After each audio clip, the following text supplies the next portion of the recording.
The following is a special presentation of iRacing on LSRTV, your home for sim racing.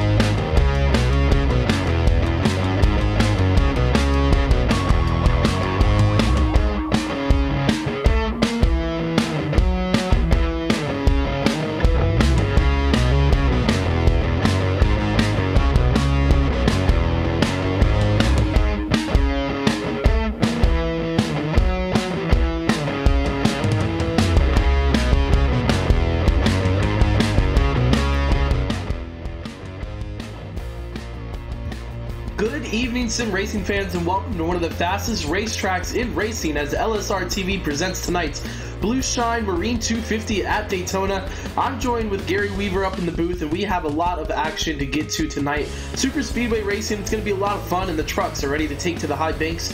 Gary, how you feeling tonight?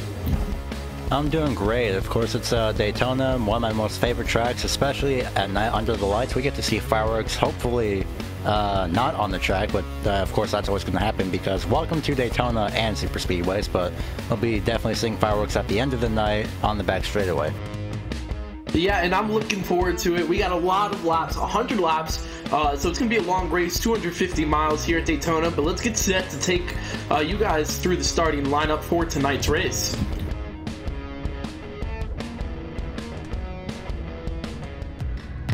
And starting on pole for tonight, you're going to have William Roberts Jr. in the number 18 truck. Right outside of him in second is going to be Tommy Ryan in the 6th. Gary, you can take row 2.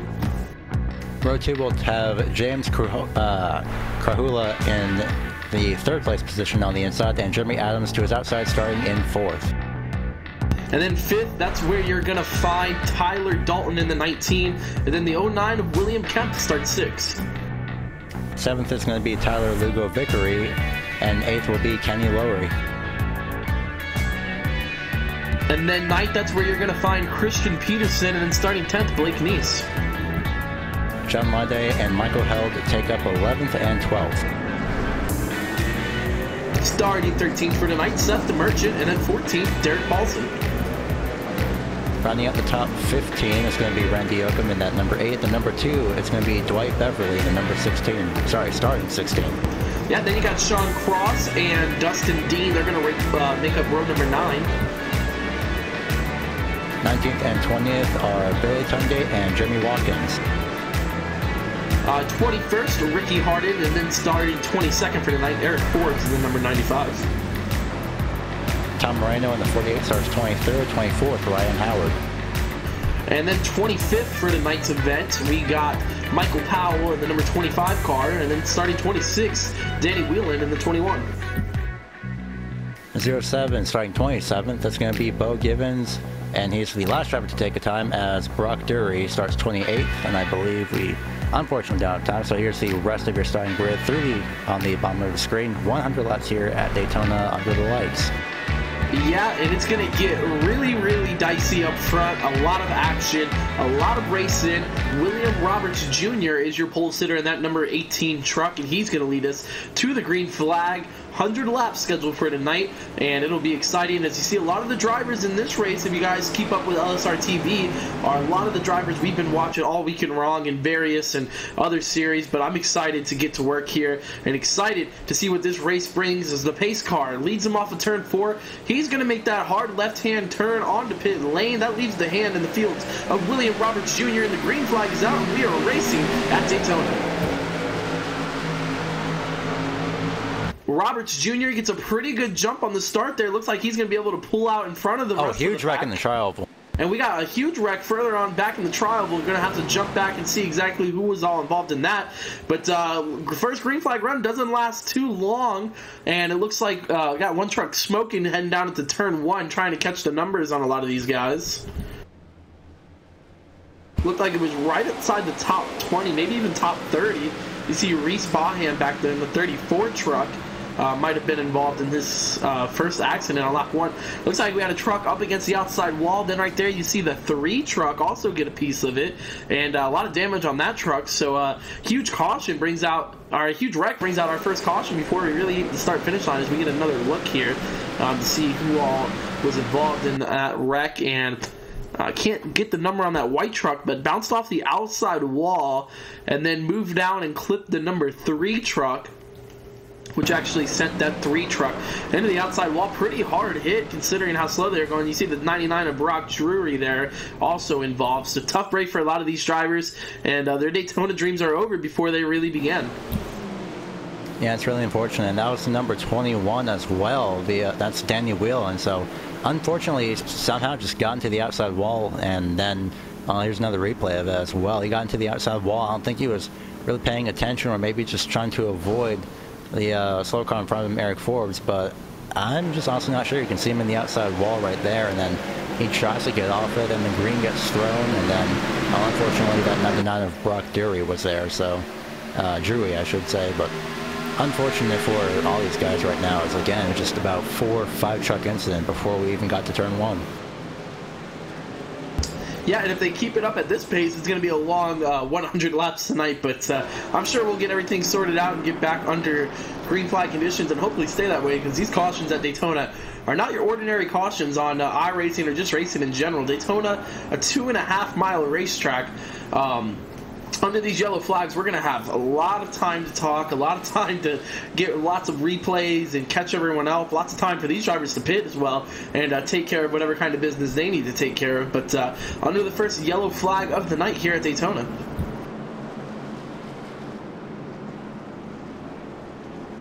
Yeah, right now everyone's pacing, so I believe we should be getting the 1 to go signal this time around, just not as of yet, because right now pace car lights are still on, and we're just making our way down the back straightaway as of right now, so it's going to take a while for these guys to get sorted out. I'm seeing about 33rd through 23rd in front of the leaders, so apparently that's how many people got involved in that first wreck or just couldn't make it by, so they'll all automatically get waved around the pace car when the 1 to go signal is given.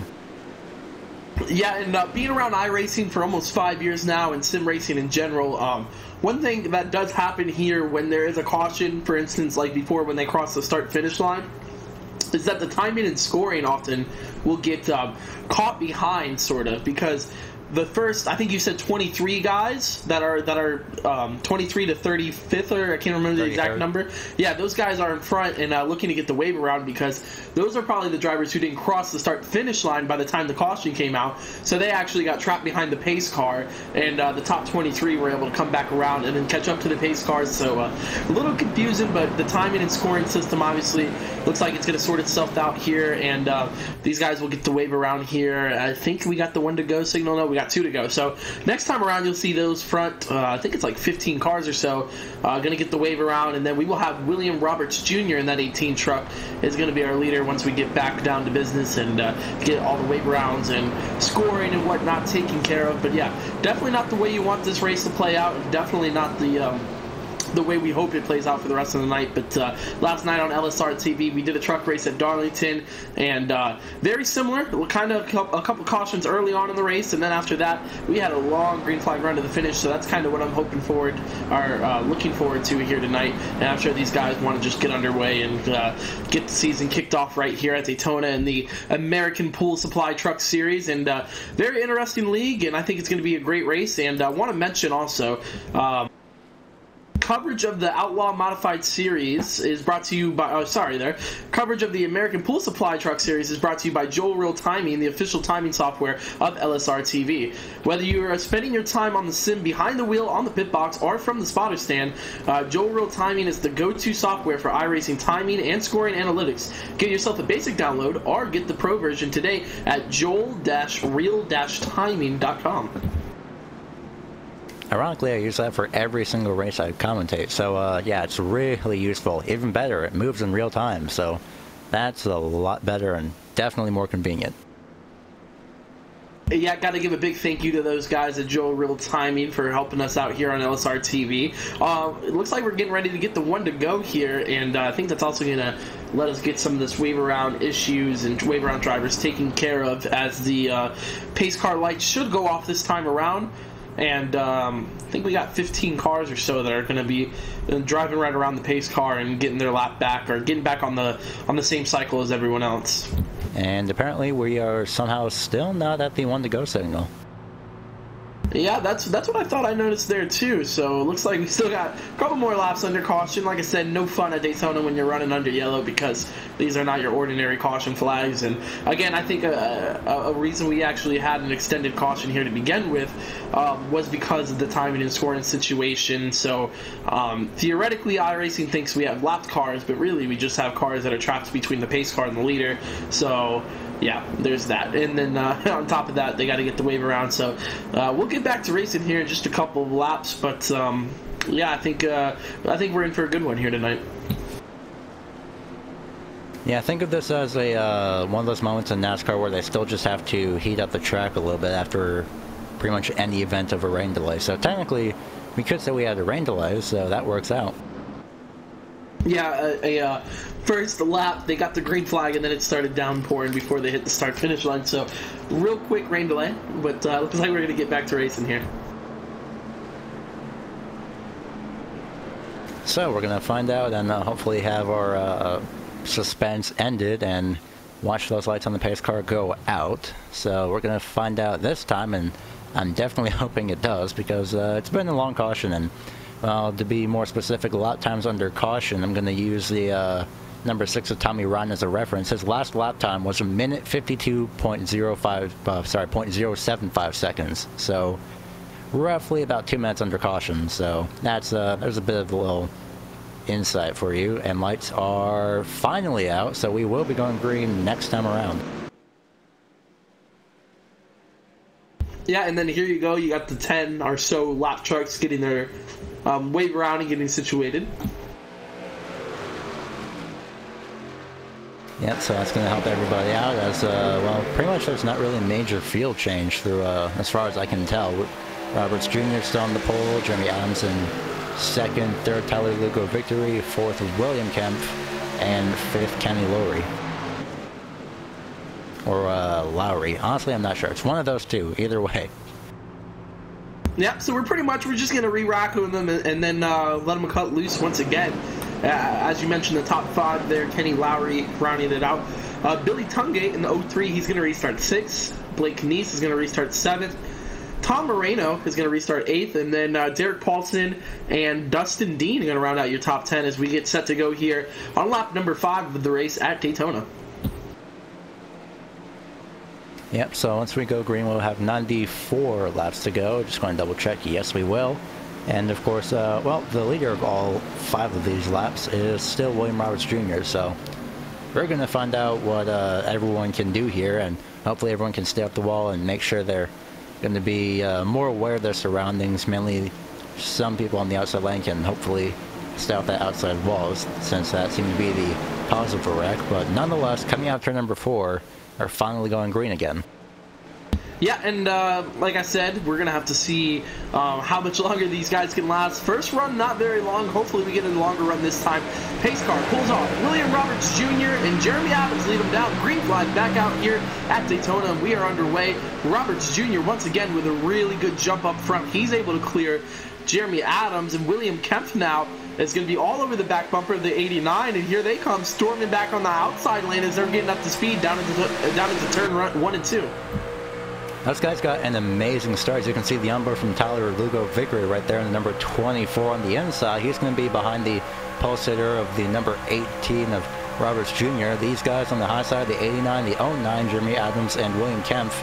I'm not seeing Jeremy Adams move down to protect that bottom lane, so maybe he wants to bring that 09 with him. And now, of course, I'm not surprised. If someone pushes me to the lead, I'm definitely, at least this earlier on, going to take him with me. Yeah, the outside lane was storming down into 1 and 2, and then on the back straightaway, but then that kind of dies out thanks to Tyler Lugo Vickery down low in the 24 car. He's able to push Roberts Jr. back up front to the lead, so give the 18 that lap, but still fighting hard on the outside. You got Jeremy Adams right behind him, William Kemp in the 09. They're fighting hard going down into 1 and 2. Now the outside, or the inside lane rather, looks like it's starting to pick up more and more trucks. Now you see, looks like the 36 of Kenny Lowry now getting up into the mix, and the 11 of Blake Neese right behind all of this. So 4 trucks down low, 2 up top, but those 2 up top are not going down without a fight. Jeremy Adams and William Kemp still holding on as they head down into turn 3. Yeah, a little bit of a disadvantage for the inside line for pretty much Talladega or Daytona, pretty much any of these 2 super speedways. If somebody checks up on the inside lane, that's going to cause the entire inside lane to check up and give that momentum to the outside. So far we haven't seen that yet, but what we are seeing right now is what I'm seeing the 03, the 48, and I believe was it also the 25. They've caught up, so now they've made this a 5-car train on the outside, but they're well outnumbered by the inside lane. Well, one of the best things we're seeing out of all of this is just green flag racing. Hopefully I didn't just jinx him there. But you see the 09 of William Kemp getting a little moving and bombing off of turn number 2. Looks like he's going to stay in line. But like you said, the 03 of Billy Tunget able to hop up on the outside lane and suck up to the 09's back bumper. So now the outside lane getting some momentum heading down into turn number 3. Jeremy Adams looks like he's about to pull nose and nose with William Roberts Jr. And they're side by side as they exit turn 4. A high-speed pace lap here at Daytona as they get ready to start lap number 9. So 2 drivers jump up to the outside, Bo Givens in the 07 and the 30 of Will Javicki in the background coming out turn number 4. So these guys are saying, hey, why not? We might as well take advantage of this outside lane that's just now forming early on and see what we can do. Well, unfortunately, they don't really have a lot of space. They do have a lot of space, obviously, but they don't have enough closure to keep that drop. There's the 14 now. Dustin Dean, he jumps up to the outside, so now everyone's getting onto the outside line bandwagon. Or in this case, more like the outside line freight train. And goodness, I just got a huge jump in momentum, the 89 to 09, but still just only to get up to at least halfway from that lead. Yeah, Adams and Kemp now really, like you said, had a lot of momentum going down the back straightaway. Looks like they're still not able to advance past the 18 of William Roberts as Roberts continues to show the way here. But he's also got pretty good support in Lugo Vickery right behind him. Lugo Vickery right behind him. And then also the 36 of Kenny Lowry. And man, you know, I may be biased being a Floridian, but I don't think the American Pool Supply Truck Series could have picked a better place to kick off their season than Daytona. I love the action here. I love super speedway racing, and I think if they could race every race on Daytona and Talladega, you know, that would be okay with me. But William Roberts Jr. loving it as well. He's out front.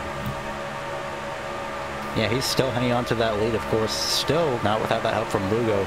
But of course, that outside lane just again is still trying to form, but unfortunately it isn't at the moment. So it's probably going to take a while for that line to get in and formed up and running well. Of course, you're not really biased. Of course, it would be pretty boring in my case for a series to start at Phoenix. So, of course, if there's ever a chance to start at Daytona, then of course I would go for that and then go to Phoenix for the next race.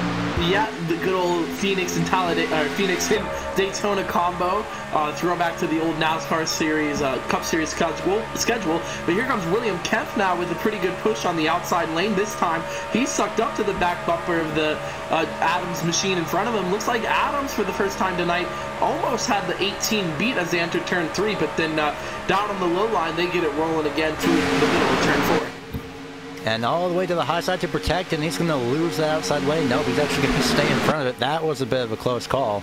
Well, now you can finally give the lead to Lugo Vickery, as I don't know what happened to Roberts, but I don't know if he got loose or he just went up to give Lugo the inside lane because he was blowing up or something. But nonetheless, his gauge is hopefully are fine. So right now it's just a battle between the 18 and the 24 instead of the 18 and the 24 versus the 89 and the 09. Well, I think a lot of it has to do with the modern day restrictor plate racing we've seen. Pretty much Brad Keselowski's style of getting out front and then blocking both lanes. I think that's what William Roberts is going to try to do, as he moved up top to block the high side on the straightaway, thinking that they were going to have the run. But actually, ever since he's moved up there, Really, the 24 Lugo Victory's been able to kind of hold strong down there on the bottom, so probably not working too well for William Roberts like he thought it would. But Roberts Jr. up top, and then Lugo Victory down low. They're battling hard going into turns 3. He's got a lap truck up high. Looks like he's going to stay tucked up against the outside wall. That's actually the 99 truck. But for right now, Lugo Victory has the lead off of turn 2. I guess with Roberts thinking and listening to Aspire saying they're still outside, I'm pretty sure he thought they would have gotten the run at least that one time. So I don't know why he shot all the way up to the top of the racetrack. That could have been even worse. Maybe he just barely misjudged that distance. But thankfully, we're still going green and still going straight and forward. So right now, it's going to be Tyler Lugo Vickery and the 18 of Roberts. The line is still going to be Vickery. So the one time they actually have that momentum, it's with that one extra truck, but it's in the front instead of the back. And here he comes down to the bottom to get that lead again, and hello. Oh my goodness, yep, that's a bit... Yeah, that was tight, yeah, Roberts barely gets down in front of the 24. Now watch, I bet you he's going to try to move back up top. No, he's actually going to stay down there on the bottom. I thought, like I said, I thought he was going to try the old kids allowed to keep moving top to bottom, blocking both lanes and momentum. But looks like he's going to stay intent to ride on the bottom now. As turns 3 and 4, they're going to get the run, and he's going to be able to shoot out in front of the 89 of Adams. Now let's see if the 18 of Roberts jumps back out up front. Looks like he's actually going to hold low again. So Adams now, your lead truck in the outside lane, is they're getting a huge run down the front straightaway. Looks like Roberts Jr. though continues to lead. He's led all 15 laps here at Daytona. The 18 has up front, and I don't think he's planning on that changing anytime soon. As he's got Lugo Vickery in line behind him, and then right behind those two is the 36 of Kenny Lowry. Up top, you got Jeremy Adams, William Kempton, Blake Neese.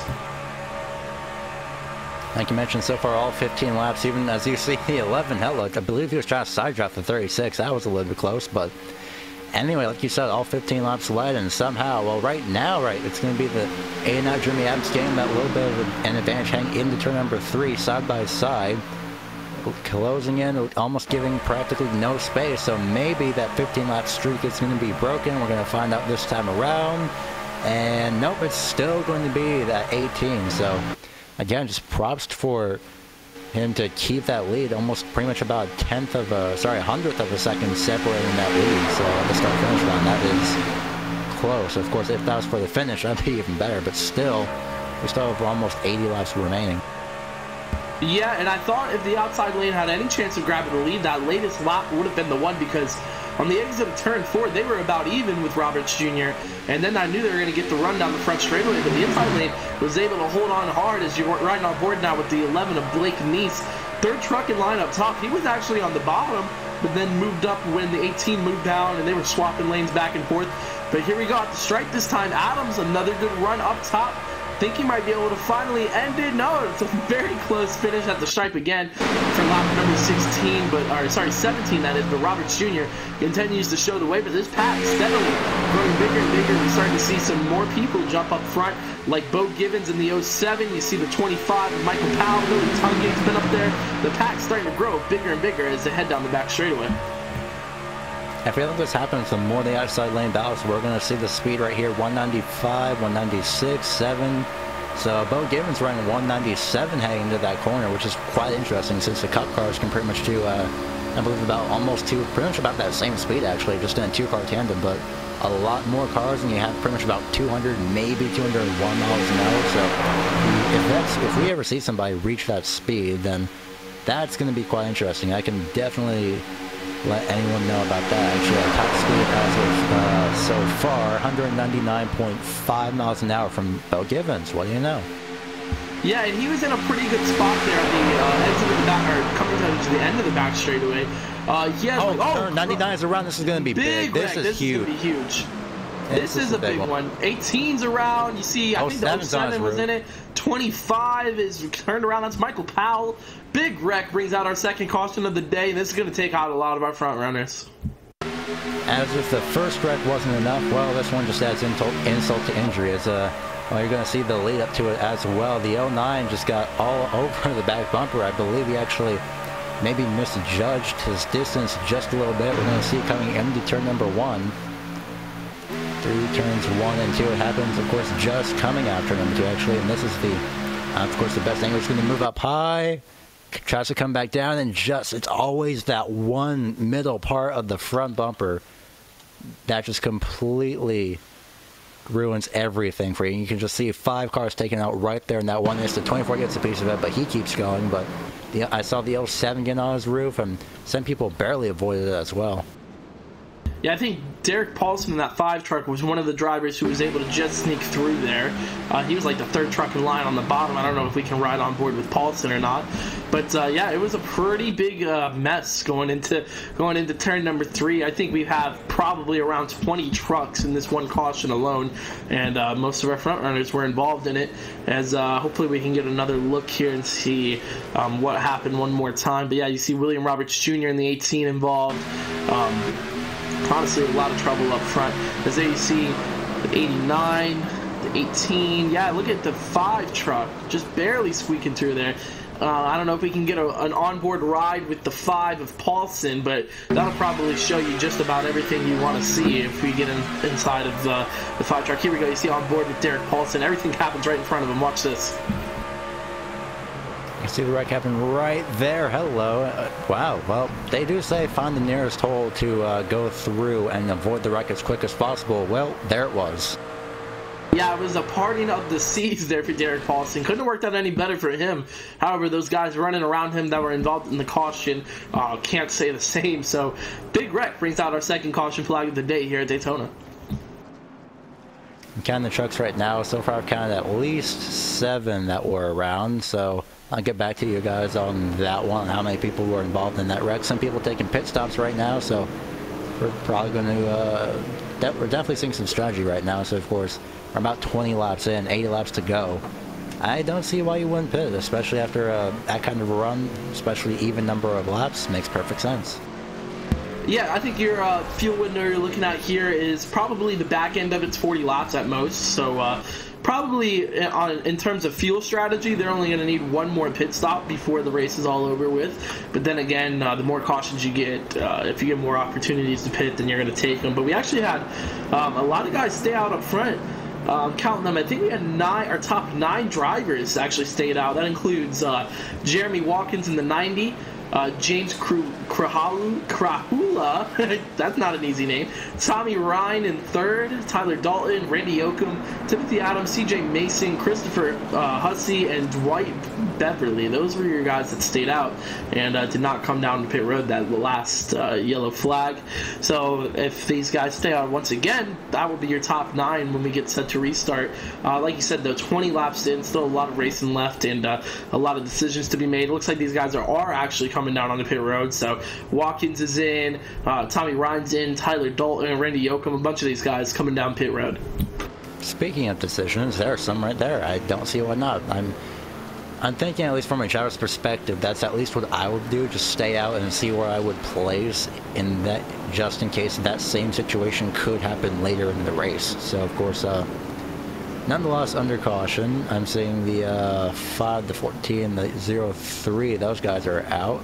Well, not literally out, they're out on the racetrack top 3 right now, so roughly about 8 to 9 cars involved, 2 of which got a little piece of damage, but they did manage to keep going, so that's a good thing. Actually, most of them kept going, some of them having completely flipped over if you're Bo Gibbons in the 07, unfortunately, so really, really unfortunate for that to happen, but it's just a thing of super speedway racing. Yeah, and then going back to why those guys decided to stay out, I want to add, I think there could be 2 reasons here why those front 9 guys decided to stay out and then come down pit road. First theory I have is that they if they are planning on making 1 more pit stop, it gives them an extra lap of fuel. Of course, under caution, kind of where 2 laps counts as 1, so it actually only saves them maybe a half lap of gas. But then also my second theory as to why those guys pitted second was because they wanted to it's probably hang in the back of the racetrack, so they decided to wait until those front runners pitted.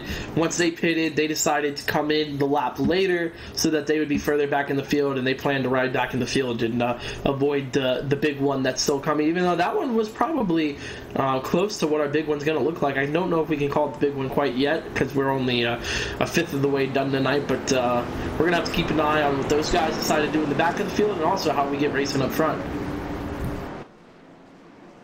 Yeah, it does make sense. Of course, the lights are out on the pace car right now. So, of course, double file once again, your top 5. Actually, I should just name off your top 10. Excuse me if this is incorrect, because JRT switches around once in a while. We have Derek Paulson, Dustin Dean, Seth the Merchant, Billy Tungate, Christian Peterson, Eric Forbes, Tyler Lugo Vickery, Dustin Turnage, Michael Held, and Will Javicki for your top 10. Derek Paulson, well, we haven't seen him all night, and reason being, he started 13 positions back, so he's 13 out pretty much. Whoa, hello. I believe the 14 was saving fuel and somehow couldn't get his engine restarted. Of course, I've had that happen. So, nonetheless, pretty much everybody within the top 4 is about double digits from their positions up. So, Derek Paulson's 13 positions up, Dustin Dean 16 positions, Seth the Merchant 10 positions up, Billy Tungate with 15 positions up, Christian Peterson's 4 positions up, Tyler Lugo Vickery 1 position. And then, of course, I'm seeing so far the biggest mover is Nicholas Caldwell with 26 positions. He's in 13th. Yeah, and as we get set to restart here, one thing I want to keep in mind is I feel like when you're restrictor plate racing, you only have so many lucky things go your way. Well, Derek Paulson, he's going to have to check off one of his lucky things going his way already, because that latest caution, he was able to split the middle and they parted the seas right in front of him. So Paulson kind of on his last leg right here, we're going to say, in terms of luck, and we're going to see how, we're going to have to see how the 5 car finishes this race tonight. But the pace car is currently your leader. He's going to pull down on the pit road, give the field back to Derek Paulson, and he is on the throttle, and we are racing. Green flag out once again here at Daytona. Great jump by Derek Paulson in the 5 truck. Dustin Dean, he's getting pushed by Seth the Merchant all over his back bumper. Down low, Billy Tungate trying to make it work, and right now Derek Paulson's a sitting duck as they enter turn 2. Yeah, I'm not sure that jump was really a good idea from Paulson, because he's going to get freight trained, at least on the outside. Usually see that happen on the inside, but thankfully for him, it's on the outside. 14 and the 57 are now to the front. So it's going to be Dustin Dean and Seth the Merchant. Can Christian Peterson get by on that number 23 on the high side with no help? That is a yes, as Seth the Merchant's actually going to move up to the even farther outside to get by Dustin Dean. Yeah, I think the plan there was to stick with Christian Peterson until he was clear, and I think Dustin Dean didn't think it was clear, so he wanted to stay up high, and then he's tried to come back up high. The Merchant thought he was going low, went up high, so big miscommunication there probably between the guys on the outside lane. But now the Merchant's hooked up with Christian Peterson, and they're going to be able to clear the guys on the bottom, so move the Merchant now to the first spot. Christian Peterson to second, Dustin Dean back to third. On the bright side, at least he's still in the top 3 for him, nonetheless. But of course, everyone else is actually moved to the high side, and most likely back to the bottom here. I'm not seeing him. Actually, no, he's going to decide to stay on the outside, so that's going to give the 3rd place in line to Billy Tungate, 0-3 for 3rd, so pretty fitting if you ask me. I'm seeing about 5 cars on the high side, and of course 5 on the low side as well. But unfortunately, those 5 cars on the high side are a little bit staggered and farther back. Yeah, but up top we do have Dustin Dean with help from Derek Paulson. We're going to have to keep an eye on those guys as they start to pull even now, heading down into turn 1. Dustin Dean actually had a slight advantage over the Merchant, but now the Merchant and Peterson are going to make it back up on the bottom with help from Billy Tungate. And then we see Lugo Vickery back there in the 24 truck entering the mix. Up top, you got Peterson, or sorry, up top you got Dean, Paulson, and then Eric Forbes in the number 95 truck. And there you see you're right on board with Lugo Vickery, our 3rd truck in line on the bottom. No, he's the 4th truck, right behind Tungate, Peterson, and Seth the Merchant.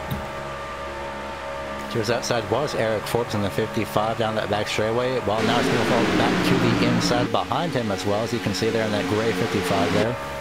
So right now it's just a 2-car trade on the outside. So we have seen at least 2 trucks being able to stay on the outside, but not really getting any momentum. Even with 3 cars, I see the one he's going to move up to the outside. It's going to be Dustin Turnage, and it's going to move back down to the inside. As you can see on that far right-hand side, now it's focused on right there. So he moved to the outside, but I'm pretty sure he thought better of it, because there's not really there's way too much space to get any type of a draft or slipstream here. So he's probably going to wait, catch up a little bit, and then move to the outside. So we're going to see as they catch up right now.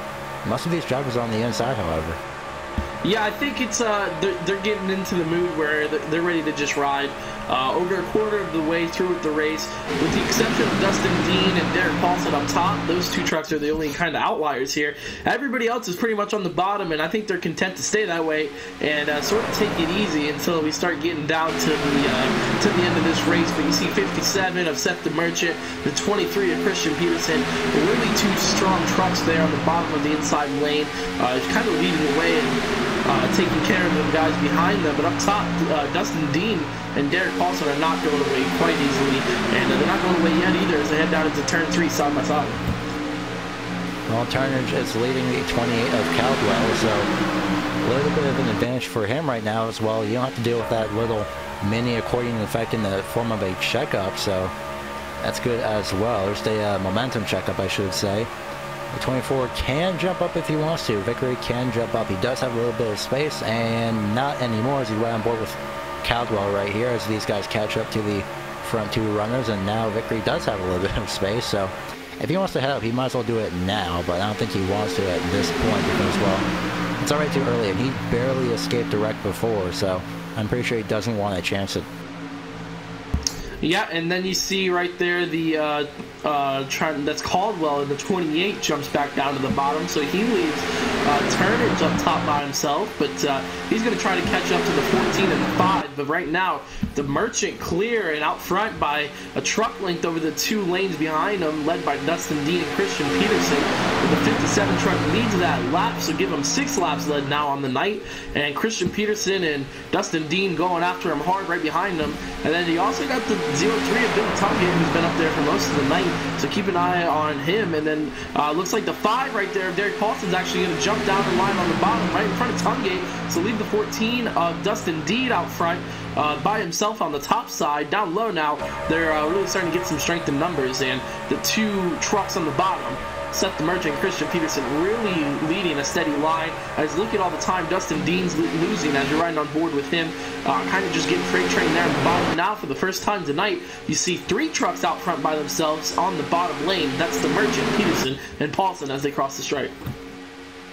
It could have been worse. At least it could have just been him on his lonesome, but now Caldwell's back up to the outside after leaving Turnage basically almost out to dry. He was in the slipstream, so I mean, not really out to dry, but in its own way. Let's go for that. As you can see, the one is side drafting the 03 in the corner there, turns 1 and 2 as you're getting on board with Dustin Dean. You can see that advantage right there. You can see the momentum boost both from being pushed and also with the fact that the inside line has that small little checkup coming out of the corners. And again, Caldwell heads back down to the inside, so I'm pretty sure Caldwell can't make up his mind, or maybe he's just trying to confuse anyone else that may want to go with him, or well, now it's going to peek up to the high side, and he's going to stay there. Yes, he will, as I'm seeing, you know, 3, caution is out actually, so we're going to find out what happened. Oh, we got a big wreck. Turn number 2, 20's upside down, as you see. It's CJ Mason on his roof on the exit of turn number 2 there. It's the second driver. It looks like Mason, sorry, this is actually the exit of turn number 4, rather. You got the 20 of Mason riding on the bottom there.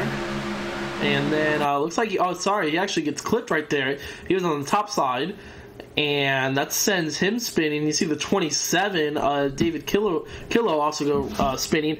Oh, there you see the 20 goes on his roof, and also the 63 truck, I believe it is, or maybe 83 possibly, of Sean Cross. Yeah, that's 83 of Sean Cross. He went flipping. So does a really quick tumble and lands back on all 4. But another big wreck that's going to take out a couple of guys in tonight's race. Yeah, it's really unfortunate. Again, just both of their engines, though, are pretty much done. And here's an onboard. Hello. Goodness, I'm surprised that camera survived. But I'm pretty sure the camera of CJ Mason definitely did not survive because, well, now it's the second driver tonight to land upside down on their roof. First one being what I believe would be, oh goodness, I mentioned it as well. I'll get back to you on that one, but of course, third caution I believe of the night, so everyone's in their pit stalls and taking a break as well. So looks like just tires and fuel maybe. 48 had a little bit of trouble getting into his pit stalls, so 13 was making his way through.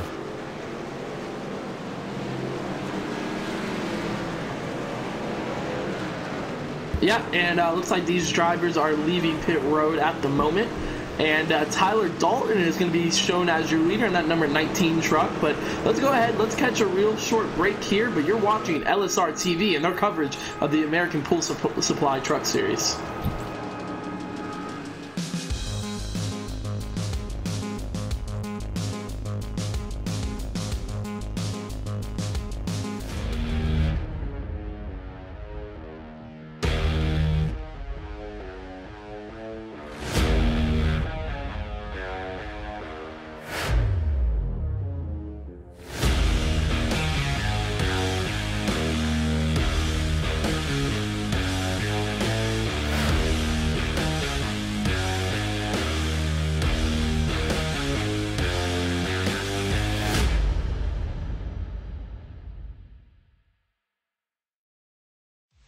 The best late model stock drivers in the country kick off 2018 racing for $10,000 at Tri-County Motor Speedway when the Cars Tour visits for the Do the Do 150. Bring a Mountain Dew product to save $3 off admission, or Do the Do 4-pack with 4 tickets, 4 dogs, and 4 dews for only $60. Gates open at 1, racing begins at 3 on Saturday, March 10th. Advance tickets are on sale now. For more information and to purchase tickets, visit carsracingtour.com.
Back here at Daytona for the BluShine Marine 250 in the American Pool Supply Truck Series. Guys, want to mention, BluShine Marine is Central Florida's premier boat servicing company. For all your marine service and detailing needs, call for a free estimate at 407-955-0701. Again, that's 407-955-0701 for your free estimate on marine service and detailing needs. So right now we are finally on the one-to-go signal. Seth Merchant, Timothy Adams, Dustin Turnage, oh wait, sorry about that, Christian Peterson, then Dustin Turnage, and Tyler Lugovic make up your top 5. Your top 6 through 10 is going to be Dustin Dean, Michael Held, Paul Henley I should say, Will Javicki, and Derek Paulson, who honestly I have not seen, so he did start 4 positions back, however, so we're going to find out. Timothy Adams, your biggest mover of the race with 35 positions gained. Okay, I have no idea how, but I'm pretty sure that's luck. But we'll find out if he can stay on the outside lane. Yeah, and it looks like the pace car is ready to make the, once again, another left-hand turn on the pit road. So that leaves the field in the hands of the 57 truck of the Merchant. Gonna have to see what kind of restart he gets, because we saw earlier the best restart is not necessarily jumping out front by a couple of truck lanes, which the Merchant actually able to pull Christian Peterson along with him. We see some trucks shifting lanes further back in the field, but the Merchant, Peterson, and Lugo Vickery lead the lane on the bottom as they enter turn 1 and 2. Unfortunately for Timothy Adams, he did not get going, so I'm not sure if he was on older tires or he stayed out, but he's definitely falling back like a rock now, all the way down to 7th as of right now. At the very least, he's staying on that high lane, however, so I'm pretty sure he's not going to chance that. As I'm seeing the 30 Will Javicki and the 28 of Nicholas Caldwell go by them and low, almost near contact between the 5 and the 16 there in turns 3 and 4, so luckily everyone's still single file, or at least the entire top 5, and then behind them it's all double file. Yeah, and now is the time you start riding in line. 35 laps into the race, not 36. And you got the Merchant, Peterson, Lugo Vickery, Turnage, and Dean on the bottom. And those guys are kind of settled in line and hopefully are going to stay that way, as we actually got, like, I think our front 10 cars almost single file. But it looks like they're starting to battle back there right outside the top 8. I think you got Moreno and Dravicki and Paul Henley going after each other. But up front, it's single file with the Merchant and Peterson. I mentioned the top 10 being single file, so, well, now it's finally single file, so we're going to see, well, obviously there's just an entirely huge gap right now between 7th and 8th, so unfortunately that gap is going to take a while to close up for pretty much an entire while, so especially if these guys keep battling side by side as well. But in a way, this is an advantage to the top 7, because if they don't really battle side by side, then they don't get caught. But right when I say that, 2 drivers up to the outside, at least Michael Held did. He decides to head back to the bottom. Maybe it's clearing out his engine, so thankfully we're doing good so far. Yeah, look at the gap. You got almost a second difference between Nicholas Caldwell, the 7th truck in line in that front pack, and then your first truck in the second pack, which is led by the 30 of Will Dravicki, Paul Henley, and Tim Moreno as they enter turn number 3. We're going to have to see if that second pack is going to be able to close in, but I think they're still battling side by side further back there.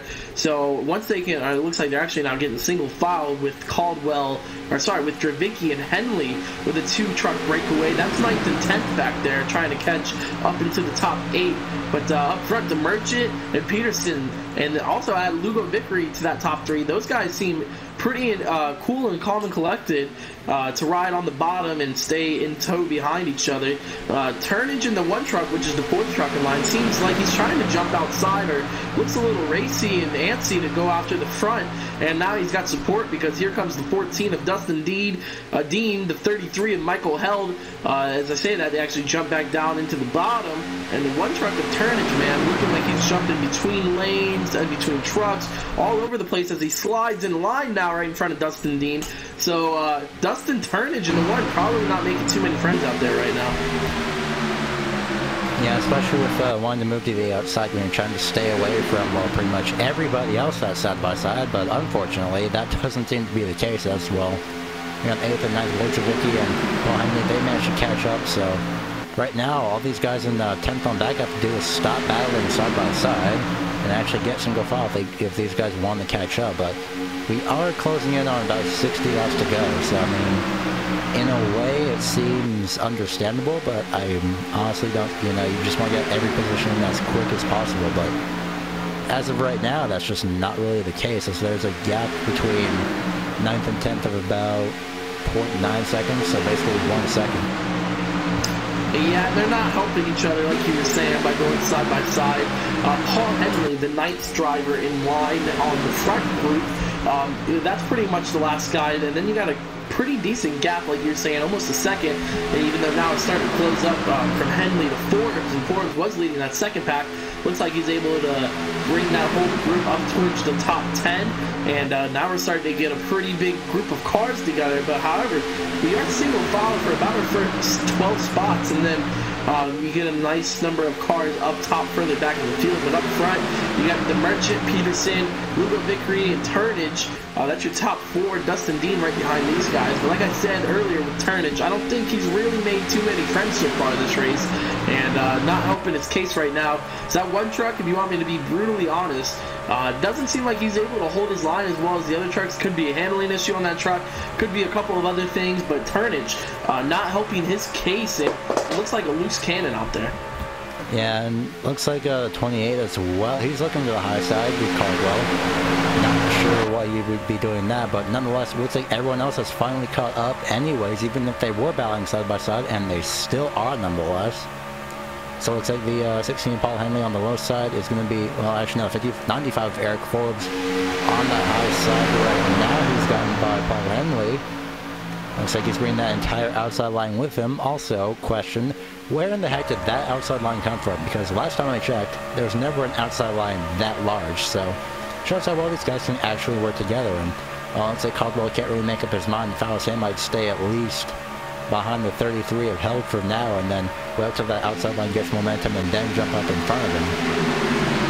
Yeah, like you were saying, they're starting to get some strength in numbers up top, and right now the current leader is Nicholas Caldwell in the 28 as he jumps down to the bottom, but you see the 95 of Eric Forbes. He's got some help behind him in the form of Tommy Ryan in the 6 truck. Those guys are starting to get some momentum now as they head down into turn number 3. 5 trucks up top, but they're a little outnumbered to the 15 trucks that are on the bottom. Yeah, that outside line slowly broke away because, well, some people just decide to ride it out, but still, as we, again, just quickly closing in on our halfway point 5 trucks on the outside versus, I'd say about 15, 20 people on the inside. More realistically, counting about 13 to 14. Now, outside line is still getting a huge push of momentum right there, so Tommy Ryan and Eric Forbes, those two are doing an amazing job because they've caught to that 3rd place on the inside right now, so looks like the 57 and the 23 have found their matches. Ryan's going to give Forbes another shot down the And there we go. We got right in the back. Paul Henley in the 16 truck looked like he got a piece of it. Will Dravicki in the 30, the 28 of Caldwell. But I think it all started with the 33 truck of Michael Held. 32 got a piece of it. He was just coming to the tail end of that red. If we can watch Michael Held in the 33, I think that's where it all kind of started. You see Caldwell clips the 33, or sorry, Caldwell actually clipped, I think it was the 4 truck of James Krahula, and that kind of set everything off, and then Caldwell was in it. Lowry, I think, got a piece of it. Paulson, a bunch of guys. So, from the looks of this, and you'll see the replay here in just a few moments, you're going to see, watch the 33. He's going to go down. He's going to come back up. 28 moves to avoid, collects the the 8 of Randy Yoakum. 3 gets a piece of it. 4 gets a piece of it. I'm seeing Tom Moreno in the 48 getting a piece of it. Ricky Harden, though, in the 13, he just went way low through the grass. Oh, my goodness. This is the 03 gets a piece of it. 42. 28, and then, of course, coming to the tail end of the wreck was the 27, I believe. No, he makes it through. 32. If Christopher Hussey gets into that tail end of the wreck, so unfortunate. So about another 5 or so guys just getting into each other and wrecking once again.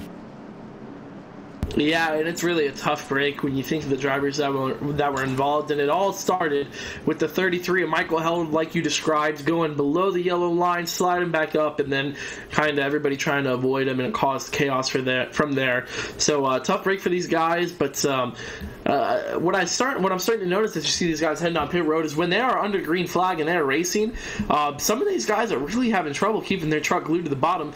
Seth the Merchant, Christian Peterson, those guys aren't the ones I'm talking about. But there's some other guys up there that are having a tough time keeping their truck in line on the bottom of the racetrack. Yeah, it's just, again, just unfortunate for those guys. So hopefully they can, as I'm seeing most of these guys just taking a splash and go. As the 57 is out first, Tommy Ryan's out second, third, Tyler Lugo Vickery, fourth, Christian Pearson, fifth, Dustin Dean.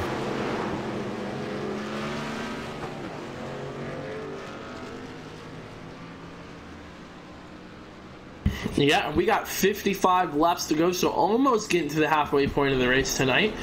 Tyler Dalton, one of those guys who's been staying out each caution under the first pit stops. cycle.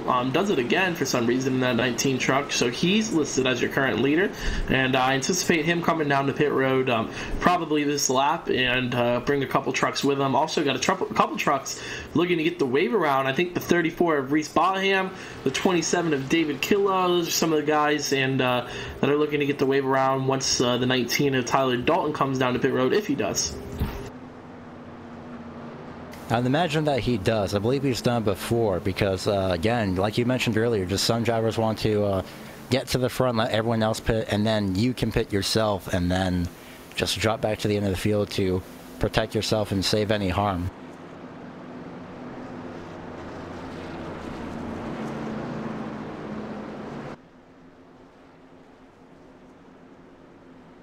Looks like the 19 truck is not heading down pit road, or no, here he comes now, and he's going to go ahead and get 4 tires on his truck, which leaves Eric Forbes as the driver who's going to take over the lead. We saw him make that outside lane work, and he was able to get up to second under that green flag run right as the caution came out, and then looks like he was also able to get around Seth the Merchant now on pit road. So the 95 truck is going to be your leader when we get set to restart here in just a couple of laps. Right behind him, Seth the Merchant and Tommy Ryan round out your top 3.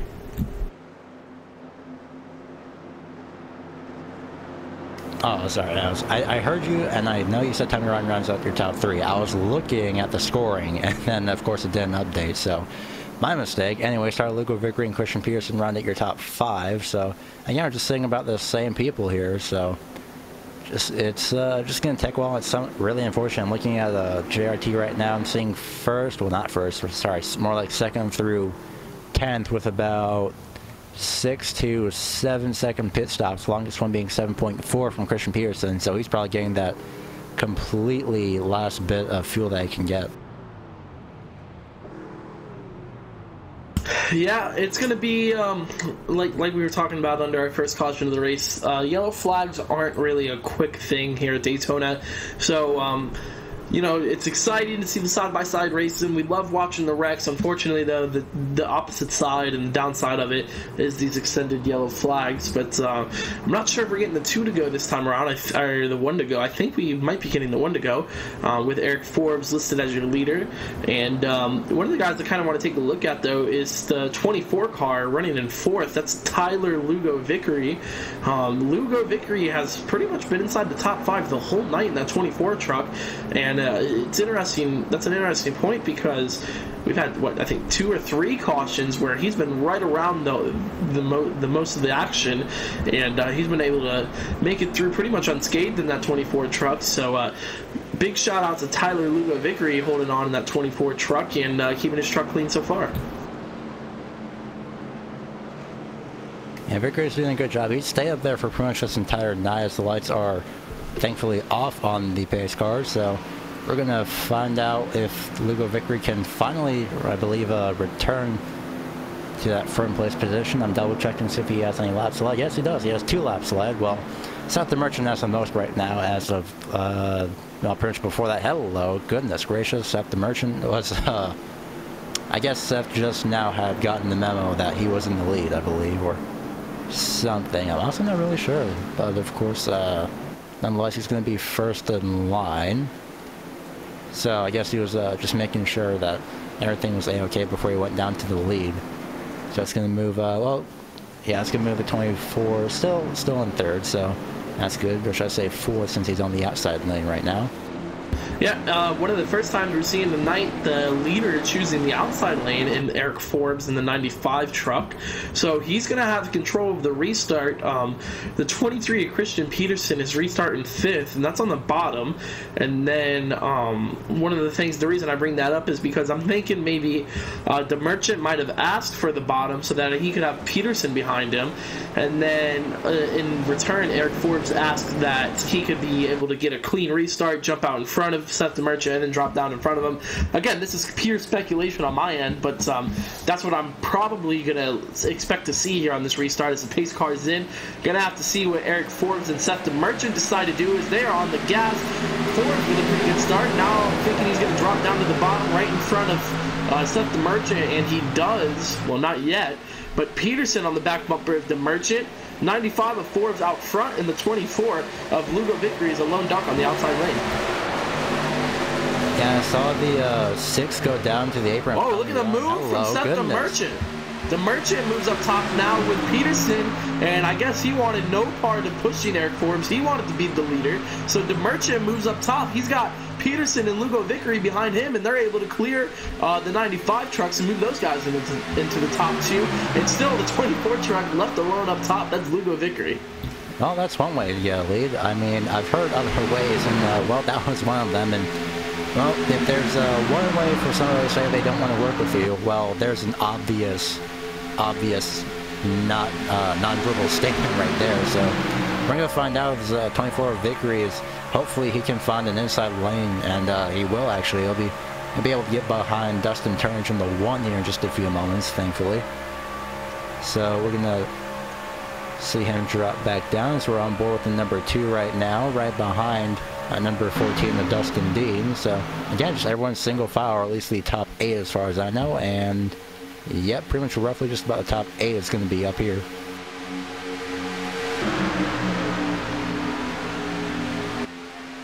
Yeah, and taking a look at your front runners, those 2 trucks on the bottom, the Merchant, Peterson have been working together with each other all night long and not really leaving each other's back bumper and front bumper. As you see, that P-Money design 23 and 57 truck really look nice out there on the racetrack. So those guys with the nicest paint schemes I've seen out there tonight, also with the 2 fastest trucks we've been seeing tonight. Forbes jumps in line in 3rd. Dustin Dean and the 14 trucks right in the line in 4th, and right behind all those guys is Dwight Beverly in 5th. And unfortunately for Tommy Ryan, he's had some electrical issues on his truck, although he has been able to get at least working once again. So hopefully for him, he can get back out here and at least get going as quick as possible. So there you have it. You have Beverly riding in line in 5th. Ricky Harden in 6th. Now you're riding on board with Lugo Vickery, who's that lone truck on the outside lane on the restart. Finally finds his spot on the bottom, and it's all the way back in 8th place after he had been inside the top 5 for most of the night. Looks like we got a lap truck up high. Can't get the number on that. Actually, I did. It was the 42 truck of Ryan Howard, so he's well off the pace. These guys come flying by him, and Lugo Vickery almost, all these guys up front above 190 miles per hour as they head down the back straightaway into Merchant, and Christian Peterson still hooked up 1 and 2 up front, and your front, now what we got, I think we have 8 trucks up front, single file, all alone, and then Tyler Dalton running 9th, good margin back to him, and then an even further margin back to all those guys in the 2nd pack with about 10 trucks back there, Paul Henley, Timothy Adams, and company. Yeah, so these guys for, I believe, what is 10th on back. Just going to double check here. Yes, it is pretty much about 10th on back and saying 20th, 11th, and 19th. So some light trucks, if I can even English right now.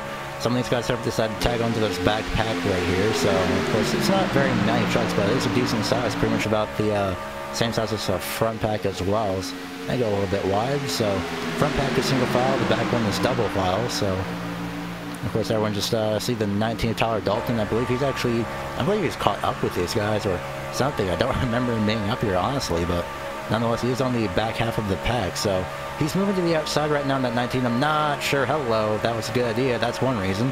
Second reason is there's not really anyone else on the high side as well. Yeah, not sure if we can get a look at the 2nd pack, but up front you see the Merchant and Christian Peterson still. Man, I really like the colors on those 2 trucks. I'm probably going to keep talking about it now that I've noticed that it's P-Money Designs, but those guys really looking strong up front. Ford's the 3rd truck in line, Dustin Dean and Dwight Beverly, and we're pretty much chilling out up front. Looks like we're probably just going to be content to ride out the rest of the laps, or at least until we get down to business. But one thing I want to bring up is we do have one more pit stop for these guys that they're going to have to make, at least in terms of fuel mileage. So look forward to that. And the window for that, I would say, kind of opens on lap 62, and they got till 62 pretty much till lap 80. So that 15 lap window, we're approaching it, and we're going to get some green flag pit stops if we can stay under the green flag, more importantly. But single file up front here at Daytona. So of course we are 55 laps in, well 55 and a half, as of course everyone, the action is still spicing up. And well, here's an example right here, the 2 and the 13. I believe that is the 2 and the 13. Yes, it is. That's Dwight Beverly, and the 2, the 13 of Ricky Hardin, the 19 of Tyler Dalton. These guys are trying to make as best as they can for the outside lane. Here comes Tyler. Here comes Lugo Vickery. He looks indecisive. He's in the middle of the track. So we're gonna find out. No, he's gonna stay up high. So at least he's finally decided. So 4 versus 5. And of course, 2 of these drivers are insanely great at somehow staying in front. These guys have had a lot of practice as well. Something Merchant and Christian Peterson. These guys are doing an amazing job keeping up that momentum that they still have. But right when I say that, guess you get some momentum all the way down the back straightaway. You can almost move Dwight Beverly to the lead, but at least you can move him to challenge for it. Yeah, that outside lane now starting to pick up some speed, and they're looking strong, led by Dwight Beverly in that number 2 truck. Ricky Hardin right behind him, and then they also got other drivers up there like Tyler Dalton in the 19 truck. Looks like the number advantage goes to the guys up top as they lap another truck. And I think these guys are going to be able to probably take over the top spot. But now you see the 24 Lugo Vickery, Tyler Lugo Vickery that is, jump back down low. So they had the numbers last lap. Now they're coming on to lap 56, and they look like they're the weaker line once again, as they only got 3 trucks compared to the 6 on the bottom.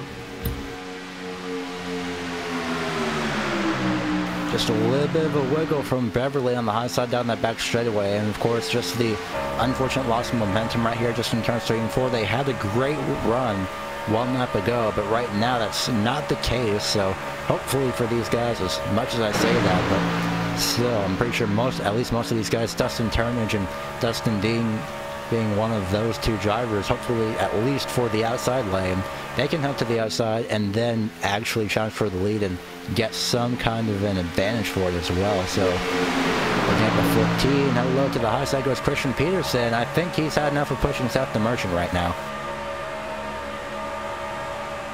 Yeah, and I think Peterson's ready to take over the top spot. Like you were saying, he's tired of riding in line in second. He wants to be the man up front, but also could be a strategy ploy, because basically by Peterson jumping out front and taking over the top spot, now he can just go back down to the bottom, and him and Seth the Merchant can just be the strong guys on the top, on the bottom side of the racetrack once again, as Peterson for the first time tonight leads a lap here at Daytona. Either his engine was getting hot, or he was tired of having Seth the I'm pretty sure he was tired of pushing Seth the Merchant. But either way, Christian Peterson, like you said, finally gets his first lap led, and that outside lane again just keeps falling off. So everyone just needs to at least somehow figure out how to work together and get that outside lane. Well, at least from a driver's perspective, I can tell these two are teammates, even from both a driver's and spectator's perspective. So of course, everyone just wanting to at least get to the outside, but right now that's pretty much died off. The 2 drivers can make their way to the inside if they want to. That's the 2 and the 13. Beverly's looking for it. 13 is unsure. Beverly is very indecisive right now. He's running that mid-line. He's going to decide to stay on the high side. I can just tell from the way his truck is positioned. I think he's actually trying to get that slipstream up at 95 as well. So, but either way, that's just not going to work out anymore. Well, now the 95 and the 14 have that advantage right now, and that's going to shove this 3-car pack, now 4-car, at least high lane, that's going to shove them back just a little bit. Yeah, that outside lane had a lot of momentum built up, and they were running it strong, and now seems like it's kind of dying out as the only truck up top right now, Dwight Beverly, with no help, is going to drop back down to the bottom, because it looks like the 13 of Ricky Hardin's actually going to let him in, and both of those trucks right in front of Tyler Dalton. So now they move down to the bottom. The tail end truck in this pack, or the caboose, is Dustin Turnage. As they're approaching lap traffic, that looks like they don't want to budge off the bottom. So now the lead pack's going to have to move to the top side of the racetrack to get around the 25 and the 89. That's Michael Powell in the 25 and the 89 of Jeremy Adams. They were involved in our big crash that brought a lot of the front runners to their knees and ended a lot of their hopes of winning this race. But they move up top, and Christian Peterson and Seth the Merchant snake them back down to the bottom, and we're still single file as they get ready to complete lap number 60 here our start 61, that is, and it looks like the 23 and the 57 are still out front, this time in a different order, because you got Christian Peterson leading the way, Seth DeMerchant running second, Tyler Lugo Vickery running third, Eric Forbes fourth, and rounding out your top 5 is Dustin Dean in the 15 truck, and that's how they run it. They enter turn 1 and 2 here on lap 61. Remember when you mentioned Dustin Terrence wouldn't be making any friends, and he just definitely didn't make one now, as he just made contact with the 19 in turns 1 and 2. I was just about to say, him running the high lane isn't exactly a good way to make friends. Well, now I'm pretty sure Tyler Dalton is more than unhappy at that disadvantage that Dustin Terrence just gave him. I'm not sure what Turnage was thinking. I mean, he's on the outside, and of course he's 9th in the 8 truck, which is now a 7 truck line. So that's just, oh my goodness, I'm not sure why you would think that's a good idea. Here's a replay of this right here. You can just see right there, just, I am honestly not sure what Turnage was thinking. That's just a huge way to almost end your own night or someone else's night. They're both lucky that they got away with only just a couple of scrapes. Yeah, a really tough break for those guys, because now another thing that did unintentionally was split up this pack. So now we only got 5 trucks in the lead drafts, and that's your top 5, obviously. Caboose on that pack is Dustin Dean, Dwight Beverly in the 2. Because of those guys getting into each other behind him, he's left without a drafting partner. So now the 6 of Dwight Beverly kind of running by his lonesome, and 6 running behind the top 5, but he's about, I'm going to see when they cross the stripe here. I want to get the exact numbers rather than an estimate. He is looking like he's going to be 1/2 second back from the front 5, and then a full second back to Ricky Harden. Also, I want to remind you guys that coverage of the American Pool Supply Truck Series is brought to you by American Pool Supply of Las Vegas. American Pool Supply has been serving the Las Vegas Valley and St. George, Utah pool service companies for over 45 years. We distribute pool products from all major manufacturers, stock concrete, plumbing, and we are an exclusive distributor of PPG chemicals. Our people are among the most knowledgeable in the pool industry and help our customers choose the best pool products for their needs. We are a foundation for the pool business to all of the customers we serve. That's the American Pool Supply Company sponsoring the American Pool Supply Truck Series. And live at Daytona, they've had a great race to kick off this series. Yeah, and guess who finally somehow actually managed to catch up? You can see on the right-hand side of the screen, Dwight Beverly has made his way back up to the field. So even though he's a ½ second back, that's basically just the, if you will, the, what's what I'm looking for? The threshold, I guess, is the word for the slipstream limit. So about ½ second back, he was just barely able to make his way back up. Or maybe it's just the inevitable checkup of the inside lane. But now from the lap traffic, third and fourth have broken up just a little bit. There's still a good amount of space for still getting that draft that they need. So there's a good thing for them as well. So right now your top 6 is pretty much everybody, as you can see, and Dwight Beverly is one of those 6. He's running 6th right now, and we can get a shot at least from the rear camera angle. Well, you can see a driver behind him. That's going to be Tommy Ryan, but not definitely worth worrying about. As oh, hello, goodness gracious, get a shot at the 13 and 19, Ricky Harden and Tyler Dalton. These guys are tandeming their way up back to the front pack right now. So talk about perseverance. This is definitely one of them, using these lap trucks as advantage right now. And Tommy Ryan's going to be one of them. Miscommunication of where to go. Hello, goodness gracious. That was, Tommy Ryan's still in the way. I think it's going to use Tommy Ryan, actually, because he doesn't look too damaged, but he does have Tommy Ryan does have a little bit of damage, but at least still able to keep speed. Tyler Dalton has fallen off the pace. You can see him there in the distant back right there, just above the roof. So thankfully for Tyler Dalton and Ricky Harden and Tommy Ryan, that didn't go a lot worse than what could have happened. Yeah, the 6 of Tommy Ryan actually doesn't seem like he's got too much damage on that racetrack. Taking a look at the lap times, he was pretty similar to the rest of these guys. without a draft that they could run at the fastest speed possible. So I think that 6 truck might be an okay driver to work with and use. And honestly, that might not have been a miscommunication. That might have been the 13 of Ricky Harden giving Tommy Ryan a shot, saying, hey, if you're ready, let's go, because we need to use you, and you're back here, Tommy Ryan, 5 laps down. Let's work together. Let's try to catch back up to the front pack and maybe get you a lap back and maybe get us some position. As you see, a lot of lap trucks, because of the numerous cautions we've had so far, kind of spread all throughout the field, but I think it's working. I think we're seeing the 13 of Ricky Harden catch back up to the lead pack, and all thanks to Tommy Ryan. Yeah, that's actually working out for, I'm pretty sure, I guess that's Ricky Harden's maybe an indirect way of helping out Tyler Dalton, because, well, Tyler just kept pushing Harden pretty much throughout all the way back up, then that could have hurt the engine just a little bit. Pit road goes to the 95. Eric Forbes is one of your first drivers. Oh, goodness, really? you see him get really sideways until he does get under the pit road speed. He was going about 60, 57 miles an hour when he got sideways, trying to get down under speed, which is, I believe, is 60 miles an hour. So luckily he did manage to make it in without any problems. But yeah, unfortunately, sorry to cut you off, but unfortunately though, he is alone with no help whatsoever. Yeah, but remember what I was talking about there, Gary, with the pit window. 64 laps is what I thought to about lap 80 at most. So that 15-lap window, we're pretty much inside of it. So these guys can pit at any time right now, make it to the end of the race, and before in about 10 laps or so, these guys are going to be running low on fuel anyway. So pit stops are going to be coming up shortly.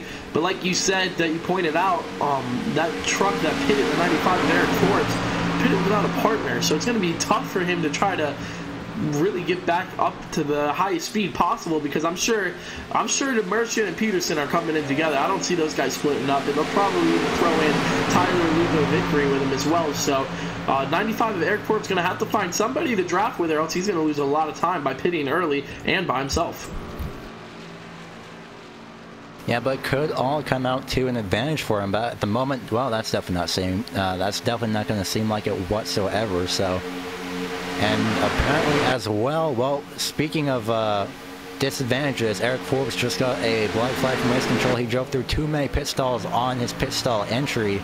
The entry and exit limit is 2 pit stalls, and you're going to see him come through and serve that black flag as well. So you have to enter 2 pit stalls and exit 2 pit stalls. Unfortunately, he drove through too many entering his pit box, and that's just something you're going to have to practice. No matter how skilled you are at any form of racing here on iRacing, you're still going to have to practice entering your pit stall with at least 2 pit stops. Sorry, 2 pit stalls, I should say. And so is Jeremy Adams, the same penalty, too many pit stalls on entry. Adams, of course, 6 laps down, though, in that 89 truck. The penalty really does hurt Eric Forbes, though, because he went from being that first car 1 lap down now to probably the tail end of the car is 1 lap down and maybe even 2 laps down. So we're going to have to keep an eye on Eric Forbes and see how this penalty affects his race. We only got 30 laps left here, though, so really we're getting down to business, and we're also approaching final pit stops within the next handful of laps.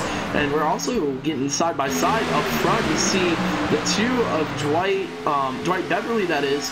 He's been working that outside lane most of the night. Now he's got help, this time from the 13 of Ricky Harden, also the 6 of Tommy Ryan, who's a couple laps down, just up there supporting these guys, really also making the outside lane work with him as you're riding on board with Ricky Harden in the 13. 4 trucks up top, 4 trucks on the bottom. We're going to have to see which one prevails, and we're also going to have to keep an eye on when these guys hit pit road. Yeah, one of those 4 trucks is, of course, just a few laps down. That's going to be Tommy Ryan as you're still riding on board with Ricky Harden right there. Coming through the trioval, almost could have went wrong there. 5 laps down was Tommy Ryan, but he's acting like he can help out, and of course he is. That's a good thing as well. But as of right now, these guys are getting a little bit of a disadvantage. Here comes Dwight Beverly down to the inside.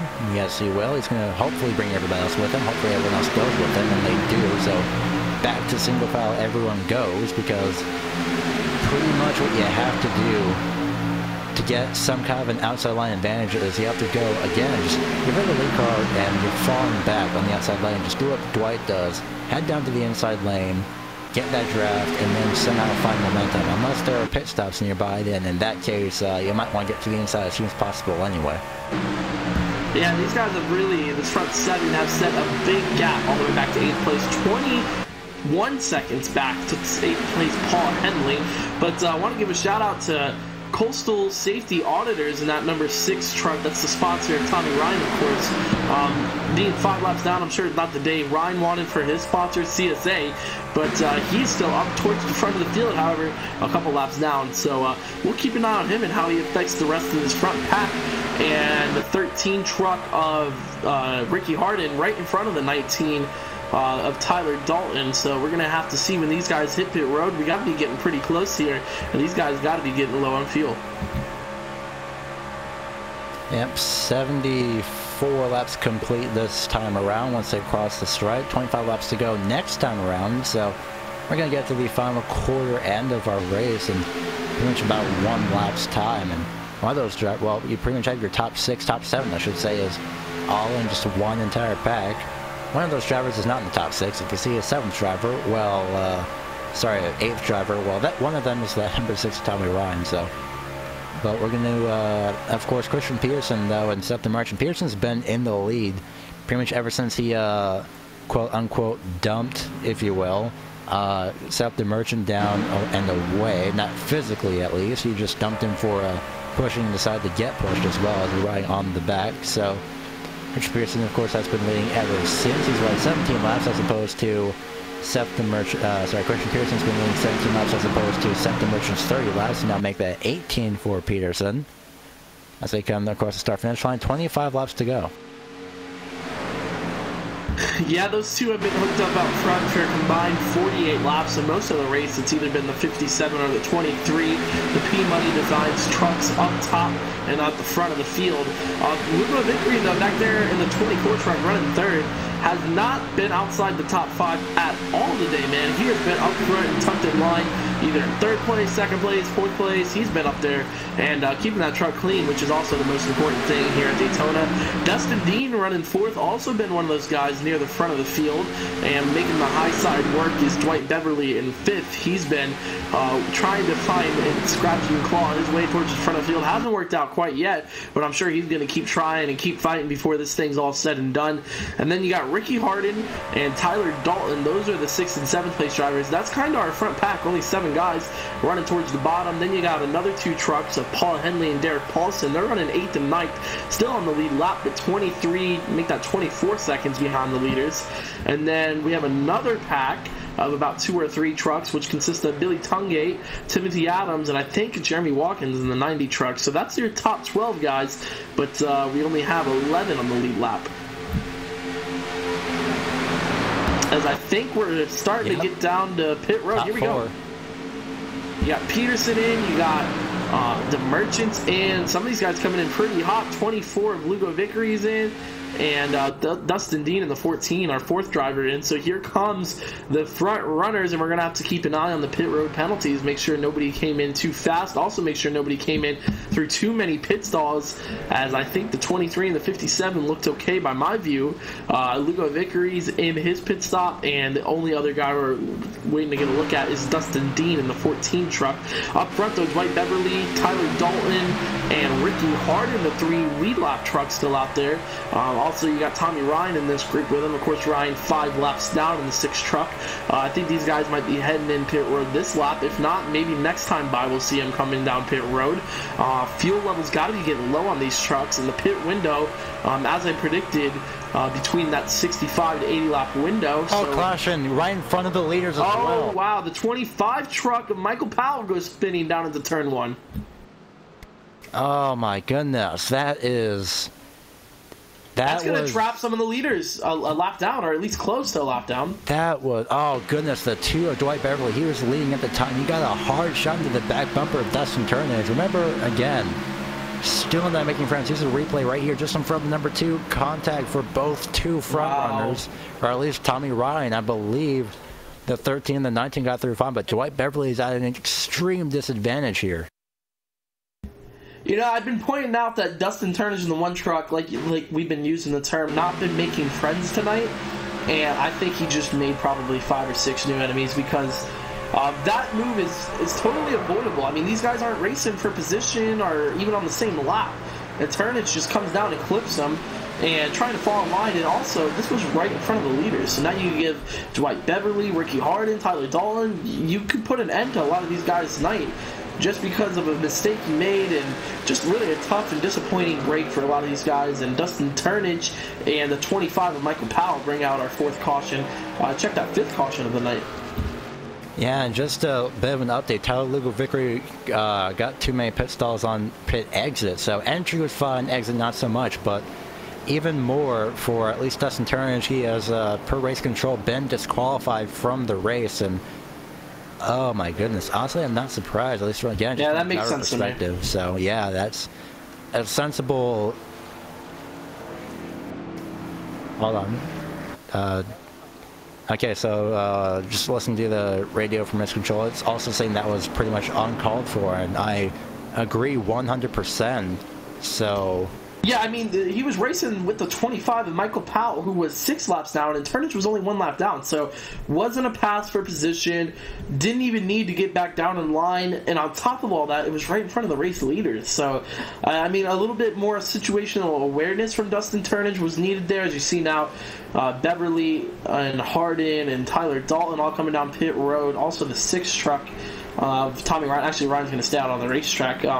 So we'll keep an eye out on this. Looks like the 13's coming in, making I think stop. The 13 got too many pit stalls on entry. If he did, it was close. You see Beverly back there had to throw it in reverse and back up a little bit.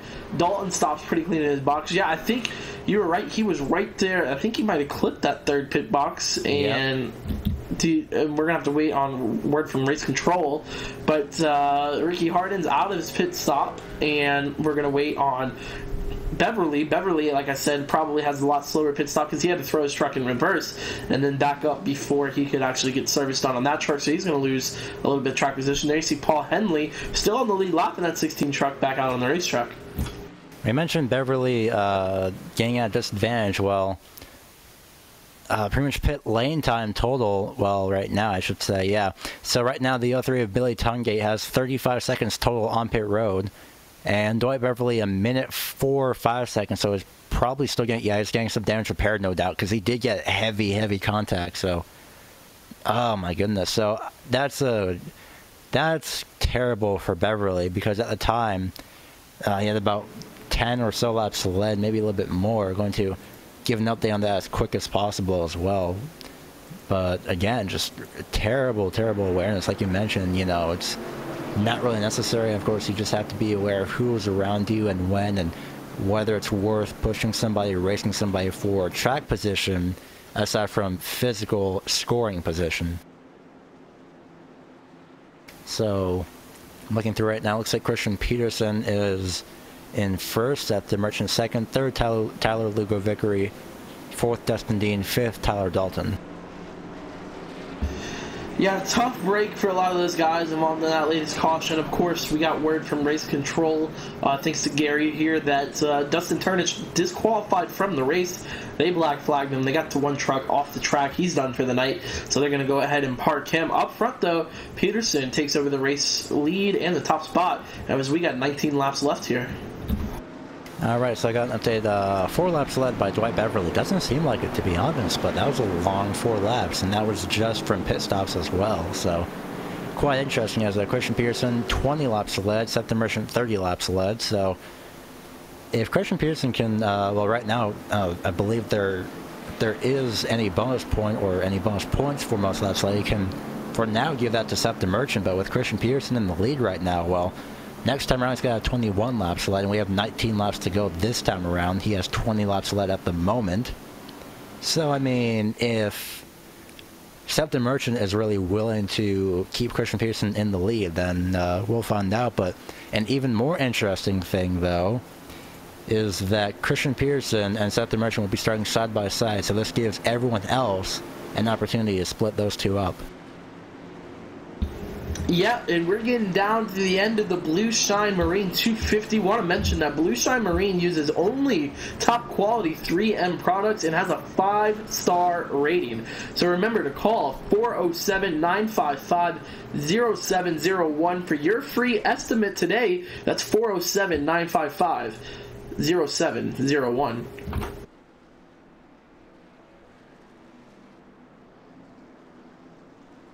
So coming down to the start-finish line, should be getting the 1-to-go signal this time around. We're going to find out lights are out on the pace car, and we will be going green next time around. Yeah, we're going to go ahead and set up our restart here with, I think, I'm going to wait till we get all the wave around trucks taken care of. Looks like we're going to have 13 trucks on the lead lap. Could be wrong there. But you're going to have Christian Peterson and Seth the Merchant. That makes up row 1. Tyler Lugo Vickery and Dustin Dean will make up row number 2. Tyler Dalton, Ricky Hart in row 3. Restarting in 7th, Paul Henley. 8th, Derek Paulson. Got to remember that 5 truck had a couple of lucky instances tonight. He's been holding on inside the top 10. Restarting 9th is Billy Tungate. And then restarting 10th, David Killow in the 27.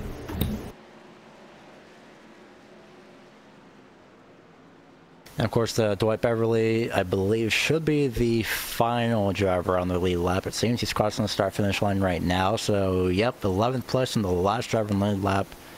Reese Byham, William Kempf, Timothy Adams, and Eric Forbes are your top 15. So, again, it's just going to be interesting to see how, hopefully for these rest of these drivers, if I was the 14 or the 24, I would not help one of these guys, but then again, I'd rather not help the outside lane because, well, yeah, it's the outside lane, so it's just So Gary, I gotta ask you, 18 laps to go, we're getting set to restart here. You think we make it the rest of the way without a caution? Oh, that's questionable. We're all stacked up and everyone's going to be scrambling for positions, so I believe no. Well, we're going to find out here. Pace car bringing it down on pit road. Peterson and the Merchant, the P-Money Design trucks, having a pretty strong showing tonight at Daytona. Lead us down. Green flag back in the air. We are left with 18 laps here at Daytona. Tyler Lugo Vickery had one chance to split these guys up, and it didn't work out. He wasn't on the back bumper of Christian Peterson, unfortunately, so that's going to give the lead to those two. Well, more like the first 2 positions to these two once again. It's moving up just a little bit, and of course the 14 going to be shuffled back to at least the 6th place position. That's Dustin Dean. He's going to fall in behind 19th Tyler Dalton, who thankfully lucked out, along with the 13th Ricky Harden. Those two did thankfully luck out, and they're looking up to the high side, but if I was them, I'd at least look with the 24 as well, and not on their own. Yeah, top 3 has been pretty much the same 3 trucks all night with Peterson, the Merchant, and Lugo Vickery. But now we're starting to see Ricky Harden and Tyler Dalton making a run of that hot. Oh, yeah. Why is Vickery coming down pit road there? Maybe he misjudged. I was wondering if it was a pit road penalty from the latest caution. I am not seeing. Well, he did actually. Yeah, black flag, 2 main pit stalls on pit exit, so that is understandable. Yeah, and that black flag wasn't. That could have been an EOL. That had to have been served under green flag. So Lugo Vickery in the 24 truck now going to have to pray for a caution to come back out so he can get in the mix of it. But Peterson continues to lead. Harden trying to make the outside work with Tyler Dalton on his back bumper. These guys are racing for the top spot as they head down into turns number 3 and 4. Up front, the 23 truck of Peterson looking like he might have to start defending now because the 13 of Ricky Harden has a nice run and it's going to pull even now. Yeah, just a bit too late for that defending end. Of course, more bad luck for Vickery. 2 main pit stalls on pit exit. Oh my goodness, he just got black flag again. Oh goodness, that's yikes. And oh, look at this. This is a 3-car tandem. This could not end well, and surprisingly, it's still going. Paul Henley, he started 26 positions back. The biggest, well, almost the biggest move of the race. One of those being number 27, who was David Killow, really bent up, but he's still going 28 positions out from his starting position. Props to him for doing that. But look at this 3-car tandem. These guys are trying to figure out and somehow make their way around these 2 teammates. They're going to have a run that outside road going down the front straightaway. Yeah, that 14 of Dustin Dean, he almost turned Tyler Dalton around. Luckily, Dalton was able to keep that straight, of course. So just a little bit of an idea, almost a little bit of a mistake there and just position of pushing. It looks like Dustin's going to give up on the outside and head to the inside. Yeah, that hurt a lot of their momentum too. Like I was saying, I thought we were going to have the run on the front straightaway. I was incorrect. And I want to reiterate the point that Lugo Vickery had another black flag in the 24 truck, so he's going to be officially lapped down and probably out of this race. So that leaves us with 10 trucks really in contention, and right now they're all single file up front with Peterson and DeMerchant showing the way. I don't know if anybody's going to be able to get around those two trucks. We have 15 laps left here at Daytona. P-Money Designs getting a lot of airtime tonight. Yeah, I'm pretty sure they're most definitely happy about these two helping out. That's one way to, again, just get some airtime, just stay in the front. Maybe that's why they're working together for now, but coming down to about 4 or 5 laps to go, these two are definitely going to stop racing with each other and start racing against each other. Yeah, that is a very good point to bring up, and on top of that, when they start racing against each other, you got people like Dustin Dean in third, Ricky Harden, Tyler Dalton. These guys haven't even led a lap tonight, with the exception of Dalton leading one under yellow flag. So they're going to want to try to go for the race win, and they're looking for anything to help their cause. And if these two split each other up, that's going to help them. Yeah, they just have to figure out how to get by one of these two without actually helping the other in some way. Here comes Dustin Dean. He's looking to the high side. He will stay to the high side. He's going to bring Ricky Harding with him. Tyler Dalton also going to stay behind the number 13 as well. Paul Henley in the 16. He's also moving up to the high side. So essentially at the moment, this is basically just a 4-car train. And here, oh goodness, Derek Paulson, the number 5. I have no idea where he's been. You can see him right there on the right-hand side of the screen with a sizable gap right there. He did start in 14th, so of course, again, I'm pretty sure it's actually one of the drivers that started pitting 1 lap later than the leaders under caution during the first few cautions. You know, I don't know what it is, but I have a really good feeling about Derek Paulson in that 5 truck and his chances of getting to victory lane tonight. I know right now he's running 7th, but he's that 4th car up top. And I just think he's got a pretty good shot at ending this race the right way, as Dustin Dean in the 14 making the high line work quite a bit. They were able to draw that even. You got another lap truck up top. That looked like Dwight Beverly to me. Yes, it was. And if I was Paul Henley, I'd be dropping back just a little bit and using the inside lane to help out Derek Paulson, help him catch up, and then have Paulson help out Hensley and all these other 3 drivers on the high side. At the moment, it's going to be that number 14 Dustin Dean with the advantage, and not anymore as you ride along with Christian Peterson looking up the back view, or at least the side back view right here. It's just an amazing camera angle because, oh my goodness, you can see how close these guys are. And speaking of close, hello, about 3 to 4 feet separated them there through the tri-oval. Yeah, they're still going after each other hard for this time, for this entrance of turn 1.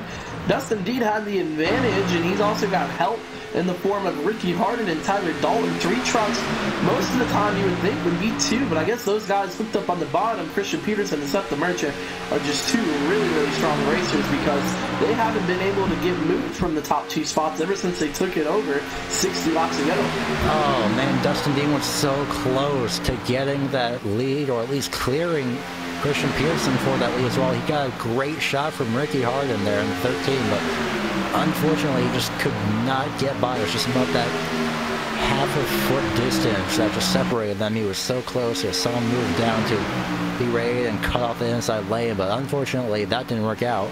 9 laps to go right now. Yeah, 9 to go, and we got 5 trucks going after each other pretty hard. Derek Paulson, as soon as I picked him to win, all of a sudden lost a bunch of momentum.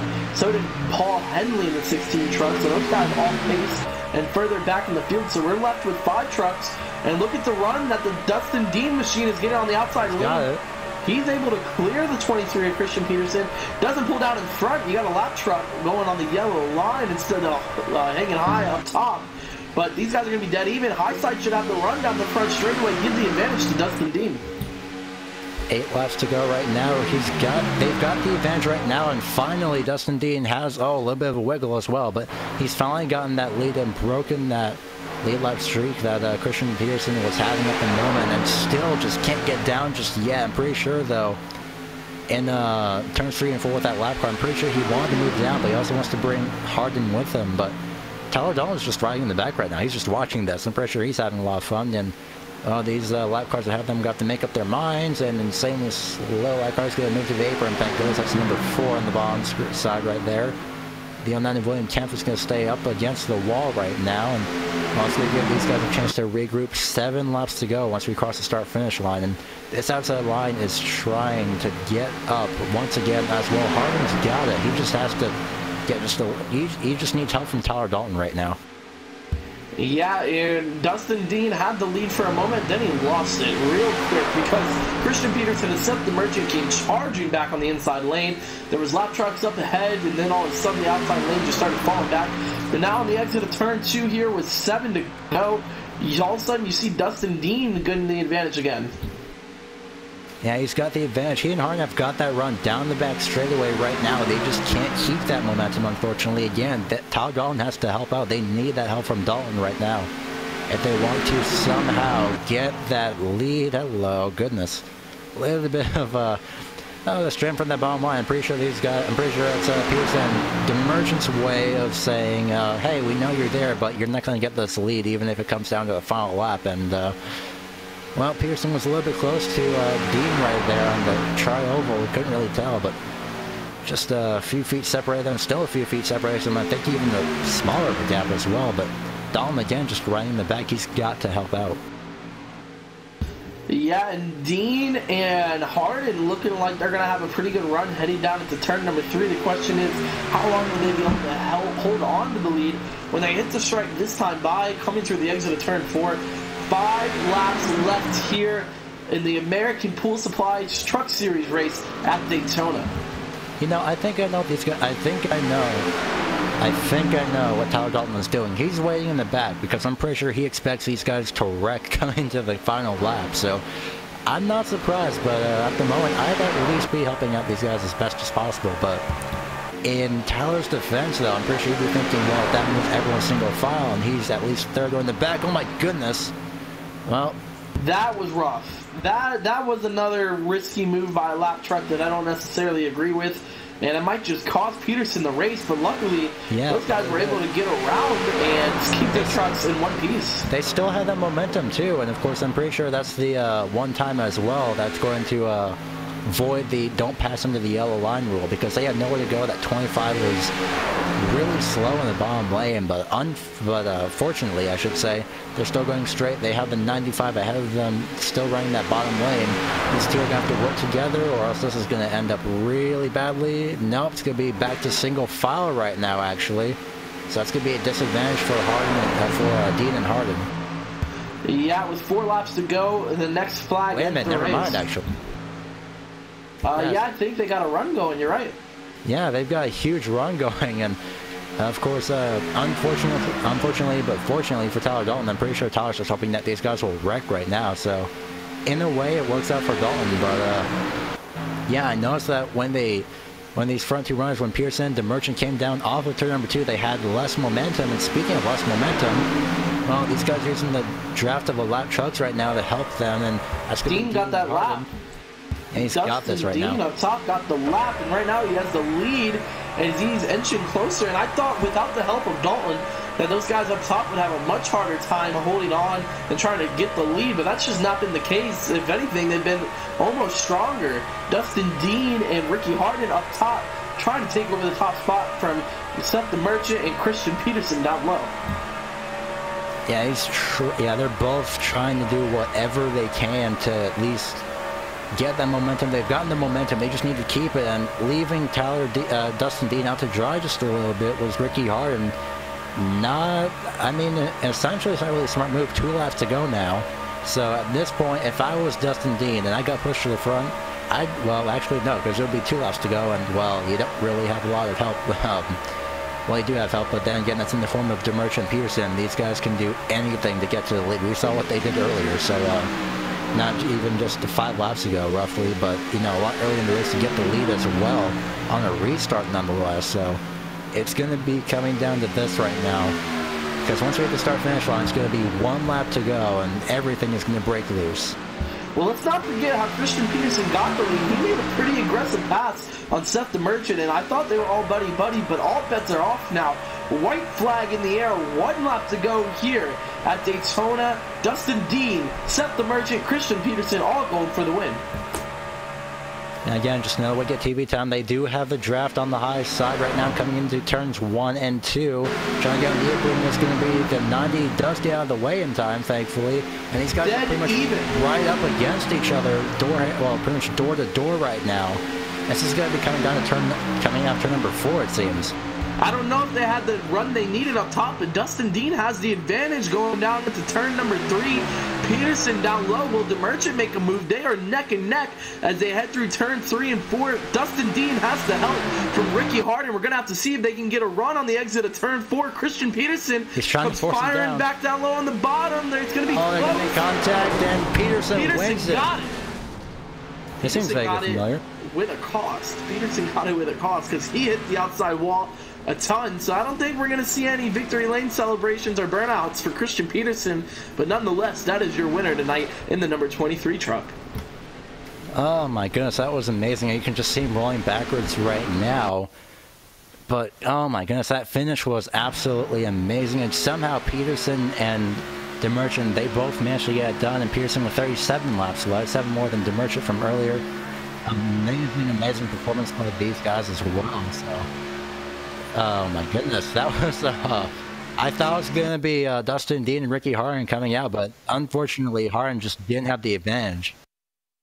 Yeah, it looked like the wreck, though, was actually triggered by the 57 of Seth DeMerchant. He actually came up into the side of Dustin Dean. I know he was trying to pinch him, but Peterson was on the yellow line, and DeMerchant kind of slid up into the 14. But nothing really changes the finishing order. Peterson and Dustin Dean and Seth DeMerchant, that's your top 3 here at Daytona in the BluShine Marine 250. It was definitely exciting too. It was an amazing 250 laps. You see a replay here from onboard Seth DeMerchant. This is, you can see the advantage right there, right at the moment right now. The 14 doesn't really have, he has help, but he just can't get it done, so the 14 tries to get it down on his own. 23 gets forced down. DeMerchant tries to get back up accidentally, I guess, if you will. Clips Dustin Dean, and then 23 Pearson gets a piece of it, finishes, wins the race sideways, and ends up with a blown engine. Yeah, hard hit for the 14, for the 23. A lot of these guys, look at 14 actually goes over on his lid. We've got to be close to the record for truck flips tonight. I think we've had 3 or 4, so it's been an eventful race, and we are wrapped up here at Daytona. Yeah, we've had 2 people end their race upside down, and of course that's just a lot. But I believe right now it's finally time to go over our results. Yeah, we're going to go over our full race results here at Daytona, but the victor is Christian Peterson in the number 23 truck, finishing second tonight. Dustin Dean in the 14, third, Seth DeMerchant, fourth, Ricky Harden finishing fifth, Tyler Dalton, sixth, Paul Henley, and seventh, Derek Paulson finishing eighth is David Killo, ninth, Billy Tungate, and 10th was Reese Baham. Finishing 11th is going to be the number 45 of Timothy Adams. 12th is going to be Eric Forbes. 13th, Tyler Lugo Vickery. 14th, William Kemp. And 15th is going to be Dwight Beverly. 16th is going to be 99 Brock Drury. Brock Jewelry, I believe is how you pronounce that. 18th is going to be Will Javicki. 19th, Ryan Howard. And 20th is going to be Tommy Ryan. 21st is where Christopher Hussey finished. 22nd, James Krahula. 23rd, Michael Powell. 24th, Dustin Turnage, who actually was disqualified from the event. 25th, Jeremy Adams. 26th, Sean Cross. 27th was where Kenny Lowry finished. 28th, Randy Yoakum. 29th, Michael Held. And finishing 30th, Tom Moreno. Nicholas Caldwell finishing 31st. CJ Mason, I can definitely remember his name. He was unfortunately had to retire early from ending up upside down from incidents 3 and 4.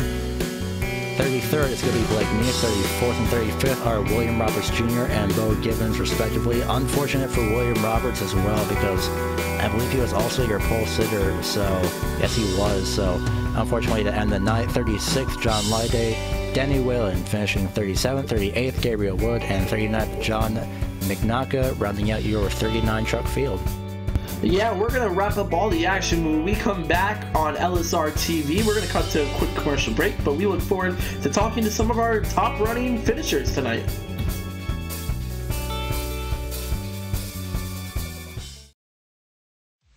The best late model stock drivers in the country kick off 2018 racing for $10,000 at Tri-County Motor Speedway when the Cars Tour visits for the Do the Do 150. Bring a Mountain Dew product to save $3 off admission, or Do the Do 4-pack with 4 tickets, 4 dogs, and 4 dews for only $60. Gates open at 1, racing begins at 3 on Saturday, March 10th. Advance tickets are on sale now. For more information and to purchase tickets, visit carsracingtour.com.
This broadcast is the copyrighted work of LSRTV, and it may not be rebroadcast, retranslated, or used in any form without the express written consent of Live Sim Racing LLC and iRacing.com Motorsport Simulations. LSRTV would like to thank you for your support, and we hope you enjoyed tonight's broadcast.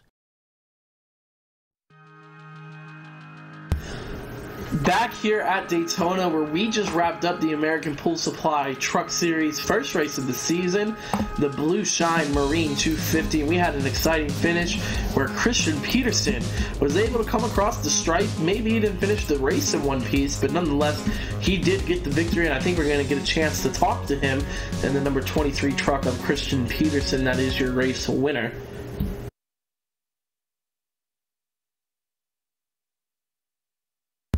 So we're joined by Christian Peterson. Christian, pretty good race between you and Seth the Merchant most of the night. Had the front 2 spots locked up, and then the finish, everything kind of broke wild. Take us through your race and what you saw from the driver's seat.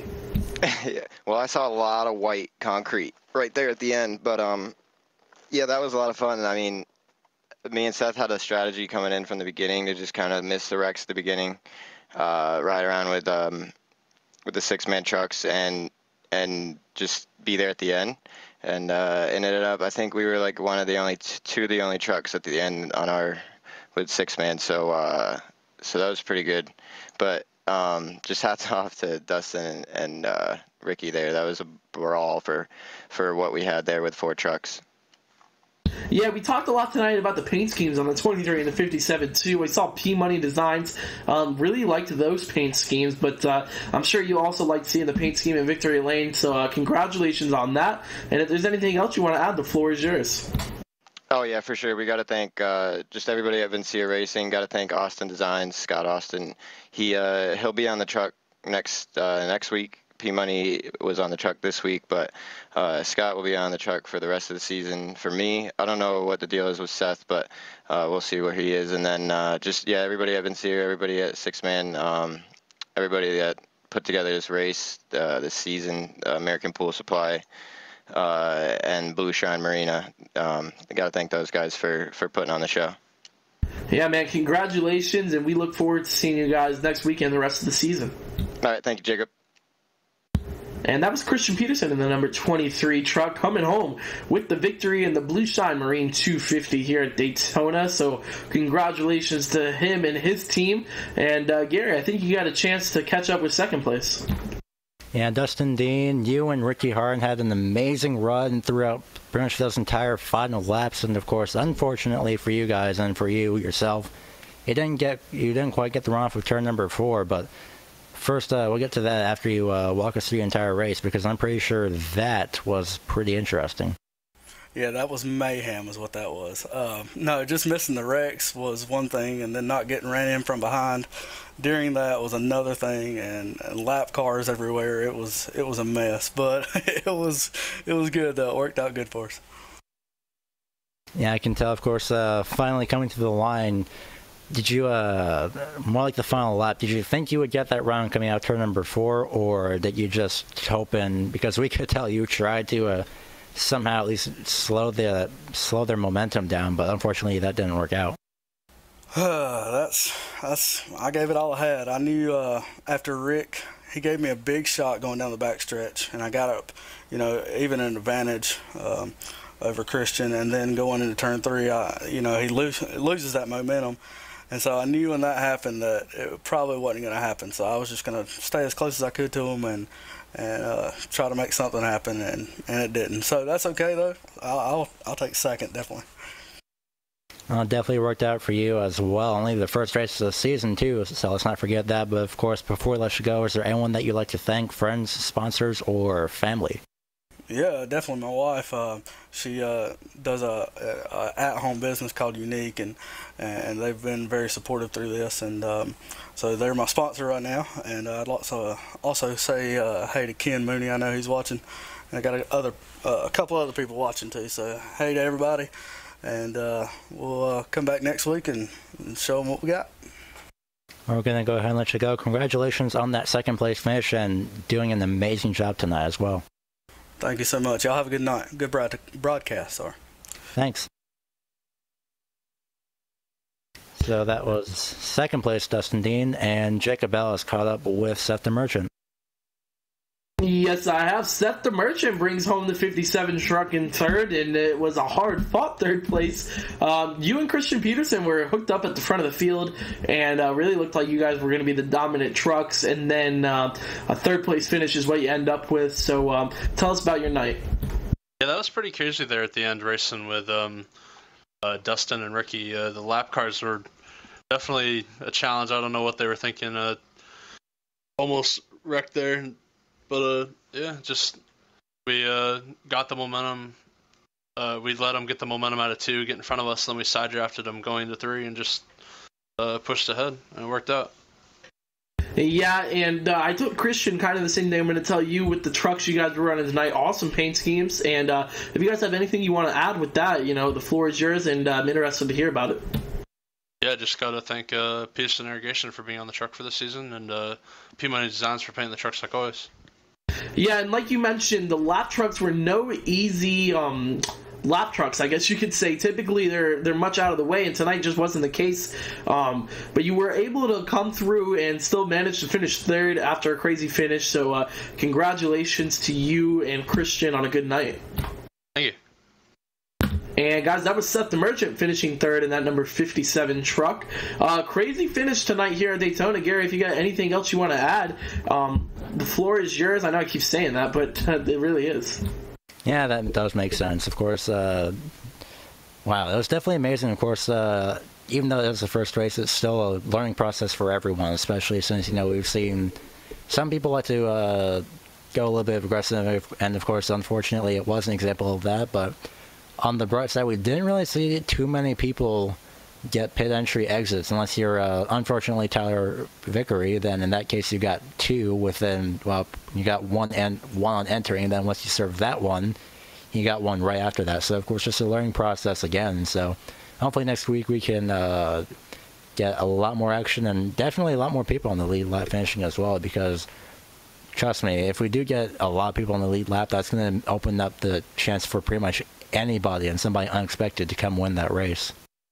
Yeah, and it was a great opening night in the American Pool Supply Truck Series. The BluShine Marine 250 at Daytona certainly did not disappoint, and as we wrap up on the night, we want to remind you guys to keep up with us on social media, Facebook LSRTV, at LSRTV on Twitter, and you can go to livesimracing.com to find out more on all things LSRTV. From all of us up in the booth, Gary Weaver, Jacob Bell, and Cisco Scaramuzza, we wish you guys a good night, and we will see you guys next week.